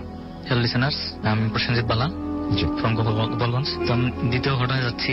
এটা আমার এলাকায় ঘটা একটা ঘটনা। গত বছর উপজেলা মানে ইউনিয়ন পর্যায়ে নির্বাচনের সময় গতবারে। তো রাসেল ভাই, আপনি হয়তো জানেন গ্রামে যারা বড় হয় তারা একটা দুষ্টমি করে যে কারো বাড়ির থেকে চুরি করে এনে কিছু খাওয়া দাওয়া, অনেক মজার জিনিস যেটা। 3 জন ফ্রেন্ড ডিসাইড করে যে পাশের বাড়ি থেকে কিছু চুরি করে এনে মানে হাঁস চুরি করে খাবে। তো আমি আপনাকে একটা ইনফর্ম করে রাখি, আমাদের গ্রামটায় এখনো বলতে গেলে প্রত্যন্ত এলাকা, একদম বিলের মধ্যে এখনো কিছু কিছু বাড়ি আছে যেগুলো যোগাযোগ ব্যবস্থা এতটাই খারাপ যে নৌকা ব্যবহার করতে হয়। তো ওরা চিন্তা করে যে নৌকা নিয়ে পাশের বাড়িতে যাবে 3 জন, তো হাঁস চুরি করে এনে খাবে, রাতে মজা করবে অনেকেই। রাত যখন 12টা বেশি বাজে, তোরা 3 জন মিলে পাশের বাড়িতে যায়। তো একজন বলে যে তোরা 2 জন এখানে বস নৌকায়, আমি যখন নিয়ে আসবো তখন চলে যাবো একসাথে। তো ওরা 2 জন নৌকায় বসে থাকে এবং ও হাঁস চুরি করতে যায়। কিন্তু ও যখন হাঁস চুরি করতে যায় তখন বাড়ির মালিক টের পেয়ে যায়। বাড়ির মালিক টের পেয়ে গেলে তখন বাড়ির মালিক চোর বলে ধাওয়া দেয়। তো চোর বলে ধাওয়া দিলে তো যে 2 জন নৌকায় ছিল ওই 2 জন ওকে রেখে, যে চুরি করতে গেছিল ওকে রেখে নৌকাটা নিয়ে চলে যায়। ও কোনো কিছুর সিদ্ধান্ত নেওয়ার আগে ও ভাবে কি আমি তো এখানে থাকলে মার খাবো, তো আমি জলে মানে পানিতে ঝাঁপ দিই। তো পানিতে ঝাঁপা মানে সাঁতার কাটতে থাকে। ওর সিদ্ধান্ত নেয় যে বিলের মধ্যে যে পুকুর আছে, পুকুর পাড়, যেখানে পুকুর পাড়ে গিয়ে উঠবে। এবং আমরা জানি পুকুর পাড়ে অনেক গাছ থাকে, সেখানে তাল গাছ আছে এবং হিজল গাছ আছে অনেক। তো চিন্তা করে সামনে একটা পুকুর আছে, তো আমি পুকুর পাড়ে গিয়ে উঠবো এবং সকাল হলে ওখান থেকে আমি চলে আসবো, যাতে আমাকে কেউ সন্দেহ না করতে পারে। ওই পুকুর পাড়ের দিকে উদ্দেশ্য করে রওনা দেয়, 7টায় থাকে। ও যখন পুকুর পাড়ে উঠতে যাবে তখন দেখে যে হিজল গাছের উপর সাদা শাড়ি পরা একটা মেয়ে বসে আছে এবং ও যখন উঠতে যাবে তখন ওকে হাত দিয়ে ডাকতেছে কাছে। ঠিক আছে, ও এটা দেখে মানে বিভ্রান্ত হয়ে একদম ভয় পেয়ে ও ব্যাক করে বাড়ির দিকে রওনা। 7টায় যখন বাড়ির দিকে উঠতে যাবে তখন দেখতে পায় যে আপনাকে ওখানে যে খাটলা দিয়ে উঠবে তখন ওই খাটলার সামনে একটা কবর রাখা দেওয়া ছিল, যে কবরে একটা বয়স্ক মহিলাকে কবর দেওয়া হয়েছিল। তো চিন্তা করে যে আমি এখান দিয়ে উঠবো। তো যখন ঘাটলা দিয়ে উঠতে যাবে তখন দেখে ওই কবরের উপর একটা বয়স্ক মহিলা সাদা শাড়ি পরে ওকে কাছে হাত দিয়ে কাছে রাখতেছে ইশারা দিয়ে। তখন ওখানেই ও ওইটা দেখেই সেন্সলেস অবস্থায় ঘাটলাতে পড়ে থাকে। তখন সকালবেলা যখন সবাই ঘাটলাতে আসে থালা বাসন মাজতে, তখন দেখে যে ওখানে ও সেন্সলেস অবস্থায় পড়ে আছে এবং ওকে ওখান থেকে নিয়ে যায় এবং প্রায় 1.5 থেকে 2 দিন পরে ওর সেন্স ফেরে। বিভিন্ন ট্রিটমেন্ট 1 সপ্তাহ পর্যন্ত ওর প্রচুর জ্বর থাকে 105-এর মতো, এবং ডাক্তার কবিরাজ দেখানোর পরে দেন অসুস্থ হয়। সুস্থ হওয়ার পরে এই ঘটনাটাও শেয়ার করে। থ্যাংক ইউ রাসেল ভাই।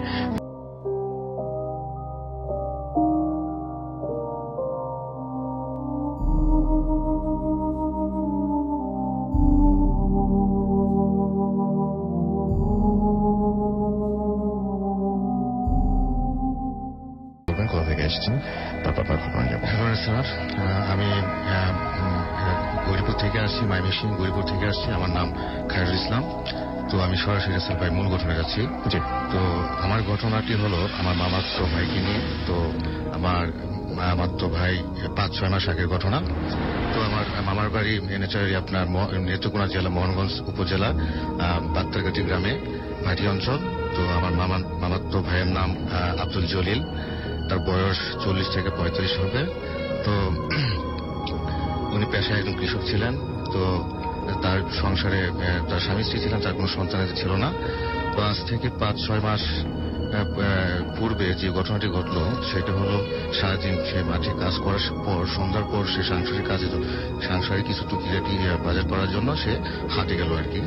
তো বাজারের নামটি ছিল বউবাজার। তো আশা করি মোহনগঞ্জের মানুষ শুনতে পাচ্ছেন, বিষয়টা জানেন। তো বউবাজারে সে যখন পৌঁছায় তখন আনুমানিক মাগরিব পেরিয়ে যায়, সন্ধ্যা মাগরিবের পরে সে রওনা হয়। তো রাসেল ভাই, গ্রামের বাজারগুলোর যে অবস্থা সেটা হয়তো আপনি অবগত আছেন যে গ্রামের দোকানগুলোতে আপনার টিভি রাখা হয়, সেখানে টিভি শো দেখানো হয়। গ্রামের কৃষক যারা সারাদিন মাঠে কাজ করে তারা দোকানে এসে টিভি শো দেখে এবং চাটা খায়, সময় কাটায়। তো আব্দুল জলিল আমার মামাতো ভাই সে মাগরিবের পরে দোকানে আসে, টিভি শো দেখে কিছুটা সময় কাটায়। তো কাটানে এক পর্যায়ে সে রাত যখন একটু বেশি হয়ে যায় তখন সে বাড়ি ফেরার পথে সে বাজার করবে এই ভেবে সে হাটে যায়। তো কিছু টুকিটিকে বাজার করার পরে যখন সে মাছের বাজারে যায়, তো বলে রাখে রাসেল ভাই সে ইলিশ মাছের প্রতি প্রচন্ড লোভ ছিল তার। তো ওই দিন বাজারে প্রচুর ইলিশ ছিল। তো সে লোভ সামলাতে পারেনি, বেশ কয়েকটি বড় সাইজের ইলিশ মাছ সে কেনার পর ব্যাগ ভর্তি করে সে যখন যাচ্ছিল, তো রাসেল ভাই যাওয়ার আগে আমি রাস্তার একটু বিবরণ দিচ্ছি। তো উত্তরমুখী হয়ে যে রাস্তাটি বাত্তারঘাটি গ্রামের দিকে চলে যায় সেটি লম্বা রাস্তা, মানে এই রাস্তা ব্যবহার করলে প্রায় 25 থেকে 30 মিনিট সময় লাগে, এবং উত্তর পশ্চিমমুখী হয়ে যে রাস্তায় চলে গেছে বাত্তারঘাটি গ্রামের দিকে সেটা শর্টকাট রাস্তা, সেটা 15 মিনিট সময় লাগে। তো রাসেল ভাই তো শর্টকাট যে রাস্তাটি উত্তর পশ্চিমমুখী চলে গেছে। তো আমার মূল ঘটনাটি এই রাস্তাটি নিয়েই। তো ওই রাস্তা কিছু দূর যাওয়ার পরে হাতে বাম পাশে, মানে বাজার থেকে ফিরতি পথে হাতে বাম পাশে পরে একটি বহুদিনের পরিত্যক্ত একটি শ্মশানঘাট, তার মধ্যবর্তী স্থানে আছে একটি তাল গাছ, বিকট মানে অনেক বড়, আর তার পাশে আছে একটি কবরস্থান। তো গ্রামের মানুষের বয়ান অনুযায়ী যেটা আমি জানি যে এখানে সচরাচর মধ্য দুপুর এবং সন্ধ্যার পর কোনো মানুষ যাতায়াত করে না, কারণ এটি তারা যেটা বলে যে এই তাল গাছের মাঝে কোনো একটা অবয়ব, অশুভ কোনো অবয়ব থাকে। তো এখানে অলরেডি আমি অত্র এলাকায় 3-4 জনের এরকম ঘটনা ঘটেছে, তারা আপনার এখন পর্যন্ত জীবিত থাকে নাই, মারা গেছে। তো আব্দুল জলিল এই বিষয়টি তার ধারণা ছিল, এই ঘটনাগুলো সে জানতো। তো সে একটু আপনার একটু ছিল আর কি, তেরা টাইপের ছিল, মানে এক প্রকার ছিল। তো সে এবং সাহসী ছিল। তো ওই দিন সে এটা পড়া করে রাত, তখন যখন সে বাজার থেকে ফিরছে তখন আনুমানিক রাত 10:30 থেকে 11টা হবে। তো সে যখন চিন্তা করলো সেই শর্টকাট রাস্তাটি ব্যবহার করবে, তো সাহস করে সে যখন গেল, যাওয়ার পরে যখনই এক সময় যখন শ্মশানঘাট, তালগাছ এবং কবরস্থানটি ক্রস করতে যাবে তখন একটি গরম হাওয়া তার গায়ে এসে লাগলো। তখন একটু অস্বস্তি ভোগ করার পর কিছুক্ষণ পর সে থমকে গেল, থমকে চারপাশে একটু নজর দিতে দেওয়া শুরু করলো যে কথা মানে কোথা থেকে এখন ঝড় বাতাস নেই, হঠাৎ করে গরম একটা হাওয়া লাগলো তার কাছে। আচ্ছা, তারপরে একটা পচা দুর্গন্ধ আসলো তার নাকে, তো সেটা সে সহ্য করতে পারেনি, হাত দিয়ে নাক চেপে সে কোনো মতে যাওয়ার চেষ্টা করতে থাকলো, এই শ্মশানঘাট এবং কবরস্থানটি ক্রস করার চেষ্টা করতে থাকলো, কিন্তু কেমন জানি তার পা এবং শরীর অবশ হয়ে যাচ্ছিল, কোনো অবস্থাতে সে ক্রস করতে পারছিল না। এইভাবে সে বেশ কিছুক্ষণ চেষ্টা করার পরে কোনো এক সময় ঘন্টাখানি অথবা 30 মিনিটের মতো হবে আর কি, এরকম সে নিজের সাথে নিজে লড়াই করে। তারপরে এক সময় সে কোনো রকম বাড়িতে পৌঁছানোর পর তো তার স্ত্রীকে সব ঘটনা খুলে বলে। তো তখন আমার মামাতো ভাই সুস্থ ছিলেন, তো ওনার স্ত্রী তাকে পানি পড়া এবং যা গ্রামের মহিলারা করে সেটা করে পানি পড়া খাওয়ায়। তো আব্দুল জলিলের অনেক শখ যে ইলিশ মাছগুলো সে শখ করে কিনে আনছে, তো আজকে রাত্রি সে খাবে। তো তার স্ত্রীকে বলে, তার স্ত্রী বলে যে আজকে রাত্রে খাওয়া দরকার নেই, সকালে তোমাকে এনে দিই, কিন্তু উনি একটু আগে বলেছে একটু এক প্রকার টাইপের, তো উনি বাধ্য করে তার স্ত্রীকে রান্না করার জন্য। তো ওই দিন মধ্য রাত্রে হয়ে গেছে, একটা বেজে গেছে, তখনও কি সেই ইলিশ মাছগুলো রান্না করছে এবং খাইছে। খাওয়ার পরে আসলে ভাই ঘটনাটি এখানে শেষ হতে পারছে, কিন্তু ঘটনাটি আর কিছু যোগ করতে হচ্ছে। সেটা হলো সকালবেলা ফজরের পরে আমার ভাই মামাতো ভাই আব্দুল জলিলের অবস্থা শোচনীয় আকার ধারণ করে, মানে তার গায়ে জ্বর আসে এবং রক্ত বমি করতে থাকে এবং আপনার পেট ব্যথা এবং থেমে থেমে আর কি খিঁচুনি আরম্ভ হয়। তখন তিনি ঘাবড়িয়ে যান এবং আমার মামাতো ভাইয়ের স্ত্রী তার পরিবারের সবাইকে ডেকে আনে, প্রতিবেশী ডেকে আনে, রাত্রে ঘটনাটা বলে শেয়ার করে এই ঘটনা হয়েছিল। তো অনেকে বলতেছে তাকে কবিরাজ দেখানোর জন্য এবং ডাক্তার, অনেকে বলতেছে আবার তাকে ডাক্তার দেখানোর জন্য, কিন্তু রাসেল ভাই সব কবিরাজ এবং ডাক্তার সব ধরনের চিকিৎসা করার পরেও আমার মামাতো ভাই 4-5 দিন তারপর মৃত্যুর সাথে পাঞ্জা লড়ে অবশেষে মারা যায় আর কি। তো এই ছিল রাসেল ভাই ঘটনা।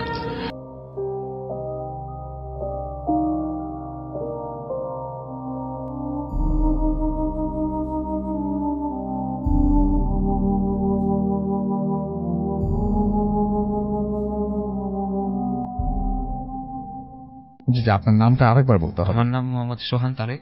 জি, তবে আমি এসেছি রায়বাগ, ঢাকা থেকে। তো ভাই এখন আমি যে স্টোরিটা আপনাদের কাছে শেয়ার করব, তো সেটা আমি কালেক্ট করেছি আমার বন্ধু সজলের কাছ থেকে। তো সজল গত বছর ডিসেম্বর মাসে তোর চট্টগ্রাম যায় পুকুর বাড়িতে বেড়াতে। তো সে শাকিল ভাই ও ছিল কাজিন ফুফাতো ভাই, তো তিনি আগে বলতেন যে আমাদের বাড়িতে বিভিন্ন ধরনের বেড়ানোর ঘটনা হয়। তো সজল সেটা তো বিশ্বাস করতো না।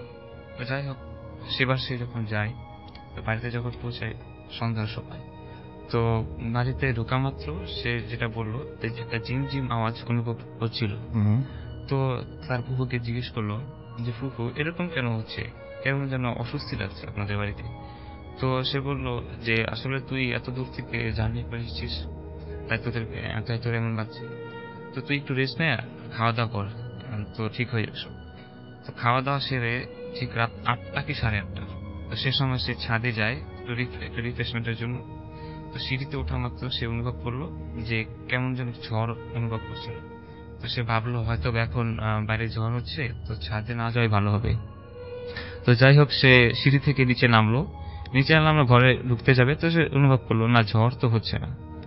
তো ভাবলো যে হয়তো ঝড় হচ্ছে না, তো আমি ছাদে যাই। তো ছাদে গেল, সে মোবাইলে গেমস খেলছিল।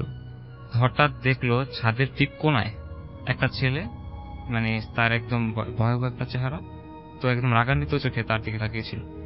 সে বলল যে ভাই একটু এদিকে আসো। তো সজল অপরিচিত ছেলে, তাই তার কাছে গেল না, তো কোনো কথাই বলছিল না। তো এর মধ্যে আবার শাকিল ছাদে এসে হাজির। তো যাই হোক, তো ওই ছেলেটা ডাকে সাড়া না দেওয়ায় ওই ছেলেটা এসে সজলকে একটা ধাক্কা মারে। তো শাকিল সজলকে মেঝে থেকে ওঠা মাত্র সে কাউকে দেখতে পেল না, ওই ছেলেকে দেখতে পায়নি আসলে। তো যাই হোক, তো তারা দুজন, শাকিল এবং সজল, তারা দুজন বাড়িওয়ালার কাছে কমপ্লেন করে। তো বাড়িওয়ালার নাম হচ্ছে ওবায়দুল সাহেব। তো তিনি সরাসরি সত্য কথা স্বীকার করেন যে তার সাথে এক চালকের শত্রুতা ছিল একটা জমি নিয়ে। জমিটা কিনতে না পারায় ওই লোক তাকে হুমকি দিয়েছিল যে আমি আপনার একটা ক্ষতি করব, আপনি কোনো শান্তি পাবেন না। তো যাই হোক, তো তার এই ঘটনার অনেকদিন পর হঠাৎ করে একটা ছেলে, তার নাম ছিল রানা হঠাৎ করে টাইফয়েড জ্বরে মারা যায়। তো বলে রাখি ভাইয়া, রানা তার বন্ধুদের সহ ওই বাড়িটিতে ফার্স্ট ফ্লোরে মেস ভাড়া করে থাকতে থাকে। তো টাইফয়েড যে মারা যায়, তো এরপর তার দেখা যায় যে সেই বাড়িতে ভাড়াটিয়ারা রানার মতো কাউকে দেখতো ছাদে বা বিভিন্ন ফ্লোরে। তো তো ওবায়দুল সাহেব ব্যাপারটা একজন মাওলানার সাথে মানে বোঝার চেষ্টা করেন। তো মাওলানা যখন বাড়িতে ঢোকেন, তো তিনি বাড়িটা অনেক ভালোভাবে দেখেন আসলে। তো তিনি যেটা দেখলেন, তিনি সাথে সাথে বলে দিলেন যেটা কোনো ব্ল্যাক ম্যাজিকের ঘটনা হতে পারে। তো তিনি বাড়ির ফার্স্ট ফ্লোর, তো ভাইয়া সেখানে সিঁড়ির ঠিক তলায় মানে সে তার 9টা তাবিজ পায়। আর উপরে যে ছাদের মানে পানির ট্যাঙ্কের নিচে সে আরো 4টা তাবিজ পায়।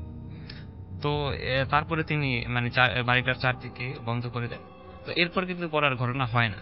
তো যাই হোক, তো সজল ঘটনাটা শুনলো তার কাছ থেকে। তো সে যখন রুমে প্রবেশ করলো, তো সেদিন তার যে 4 বছর বয়সী একটা ছোট বোধ হয়ে আছে, তো সে মানে বাচ্চা মানুষ, সে সেদিন প্রচন্ড কান্নাকাটি করছিল। মানে অনেকজন মানে 4-5 জন মিলেও তাকে কোনো মানে ধরে রাখতে পারছে না, এরকম অবস্থা।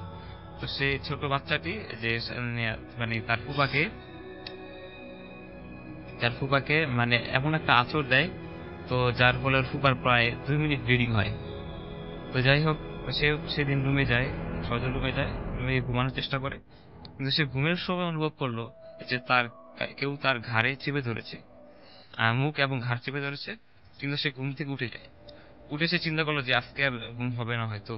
তো সে মোবাইলে ফেসবুক ইউজ করছিল। সে হঠাৎ দেখলো একটা ছোট বাচ্চা, সেটা হচ্ছে তার সেই 4 বছর বয়সী ফুফাতো ভাই। তো সে দেখে অবাক হলো, সে সাথে সাথে লাইট অন করলো, কিন্তু কাউকে দেখতে পায়নি। পরের দিন সকালে কিন্তু সে তার ফুফাকে জানায় যে মানে কি আসছিল বাচ্চা মানুষ আমার রুমে? না, সে তো আসেনি, তোর রুম তো দরজা তো আটকানোই ছিল। তো যাই হোক, সে ঠিক করলো যে পরের দিন চলে যাবে। তো মানে পরের দিন চলে যাবে, কিন্তু সেদিন আর একটা ঘটনা ঘটে। তো রাসেল ভাইয়া, ওটা হচ্ছে সজল, সে তার যে মনে ছিল না যে গতদিন এই একটা ঘটনা ঘটেছিল। সে আবার ছাদে যাওয়া মাত্র সে আবার দেখে সেই ছেলেটা, ওই যে রানা, যে টাইফয়েড জ্বরে আগেই মারা গিয়েছিল। তো এটা দেখে সে তাড়াতাড়ি মানে নিচে চলে আসে। তো নিচে চলে আসার পর সে ঘরে ঘুমানোর চেষ্টা করে সেদিন রাতে বেলা। তো সেদিন যেটা সে অনুভব করলো সেটা হচ্ছে সে ওয়াশরুমে মানে কোন একটা কাঁচ ভাঙার আওয়াজ পেত। মানে তার মনে হয় যে কাঁচ ভেঙে পড়ছে। তো সে মানে দরজা ওপেন করে, দেখে না আসলে কোনো এরকম কিছু ঘটছে না। তো সেদিন তারপরের দিন যখন সজল চলে আসে বাড়িতে, তো তার সাথে কিন্তু এই অদ্ভুত ধরনের ঘটনা ঘটতে থাকে। যেমন তার মানে আগে যেরকমটা ছিল, তার হঠাৎ বোবায় ধরতো, আর স্লিপ ওয়াকিং সমস্যাটা দেখা যেত। তো বাড়ির লোকেরা মানে এই ব্যাপারগুলো খেয়াল করতেন। তো তার যে সজলের যে বাবা, তিনি একজন কবিরাজের সাথে পরামর্শ করার চেষ্টা করেন, কারণ এই ধরনের ঘটনা তো আসলে কোনো সায়েন্টিফিক ব্যাখ্যা হয় না। তো যাই হোক, সে কবিরাজের কাছে যায়। তো কবিরাজ প্রথমে তার পুরো ঘটনা শুনে যে তার পুরো বাড়িতে কি কি হয়েছিল, সে একদম ভালোভাবে বলে। তো কবিরাজ যেটা বললো যে হ্যাঁ, ওই বাড়িতে ব্ল্যাক ম্যাজিক হয়েছিল, এটা সত্য, কিন্তু ব্ল্যাক ম্যাজিকের যে একটা মানে ছোঁয়া যেটা বলে মানে সে কোনোভাবে সজল কোনোভাবে সেই ওই বাড়িতে ব্ল্যাক ম্যাজিকের আওতায় চলে এসেছিল। তো যার কারণে তার সাথে এই ধরনের ঘটনা ঘটতো, আর পরে তার সাথে আর ঘটনা ঘটেনি। ধন্যবাদ আসলে আমার এই ছিল ঘটনা।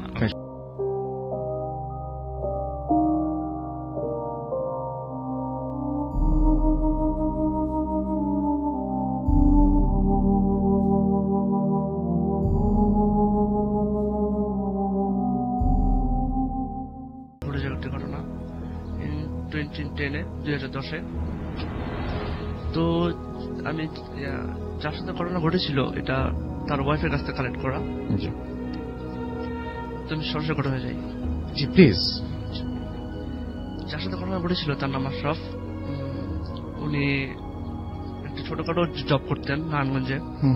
তো উনি আমাদের এরিয়াটা বলে দিই, এরিয়াটা হচ্ছে লামাপাড়া। তো এরিয়াটা একটু চিপা চাপা টাইপের, আর আশেপাশে জায়গাগুলো একটু অন্ধকার। তো উনি কাজে যেতেন সকাল 7টা থেকে মাঝে মাঝে 12টার উপরে 1-2টা বাজতো। তো ঠিক একই সময় একদিন উনি কাজ শেষে 1টা বা 1:30 এমন সময় বাসায় ফিরছিলেন। তো উনি যখন ওনার বাসা থেকে 1 কিলোমিটার দূরে, তখন উনি জাস্ট একটা চিপা গলিতে আসছিলেন। টার্ন করার সময় উনি খেয়াল করলেন যে একটা কালো বিড়াল ওনার সামনে দিয়ে হেঁটে যাচ্ছে। জাস্ট হেঁটে যাচ্ছে না, মনে হচ্ছে কেউ সেই বিড়ালটাকে গলায় দড়ি দিয়ে টেনে হিঁচড়ে তার সামনে এনে রেখেছে। আচ্ছা। তো উনি এতটা একটু অবাক হলেন, বাট বিস্মিত হলেন না। কিন্তু উনি খেয়াল করলেন যে বিড়ালটা একটু অদ্ভুত টাইপের, চোখটা হলুদ বর্ণের, একটু অতিরিক্তই। তো উনি কয়েকটা ধমক দিলেন বিড়ালকে। তো বিড়ালটা ধমক দেওয়ার পর বিড়ালটা উনি সরছিল, ওনার দিকে একদিনে তাকিয়ে আছে। তো তুমি রাগের মাথায় এক পর্যায়ে একটা ঢিল দেন, একটা ইট নিয়ে ছোট একটা। তো তৎক্ষণাৎ বিড়ালটি আওয়াজ করে ওখানে চলে যায়। ঘটনা এখানে শেষ না, উনি যখন আরো 20-30 কদম সামনে যায়, উনি আবারও দেখেন বিড়ালটা উনি আবার তার সামনে এসেছে এবং কে জানে বিড়ালটাকে মানে টেনে ছিল সামনে এনে রেখেছে। তো এবার তিনি একটু অবাক হয়ে একটু ভয় পেয়ে যান। তো উনি বলছে, দেখ তুই যে হোস না কেন আমার সামনে থেকে চলে যা। তো উনি বারবার একই কথা বলার পর বিড়ালটা যাচ্ছিল ওনার সামনে দিয়ে, এখন দাঁড়িয়ে আছে। এখন তিনি নিজেকে স্থির রেখে রাগের স্বরে একটা অনেক লাথি মারে বিড়ালটাকে। আচ্ছা। বিড়ালটা ছিটকে যে একটা সাইডে পড়ে যায়। পড়ে যায় বলতে মানে সাইডে একটা ড্রেন ছিল, ড্রেনের সাইডে পড়ে যায়। তো অন্ধকার বিড়ালটাকে দেখা যায় না। তো উনি ব্যাপারটাকে সিম্পল ভাবে নিল। উনি বাসায় গেল, বাসায় গিয়ে ওনার ওয়াইফকে সব খুলে বললো। তো ওনার ওয়াইফ এটা সিম্পল ভাবে নিল।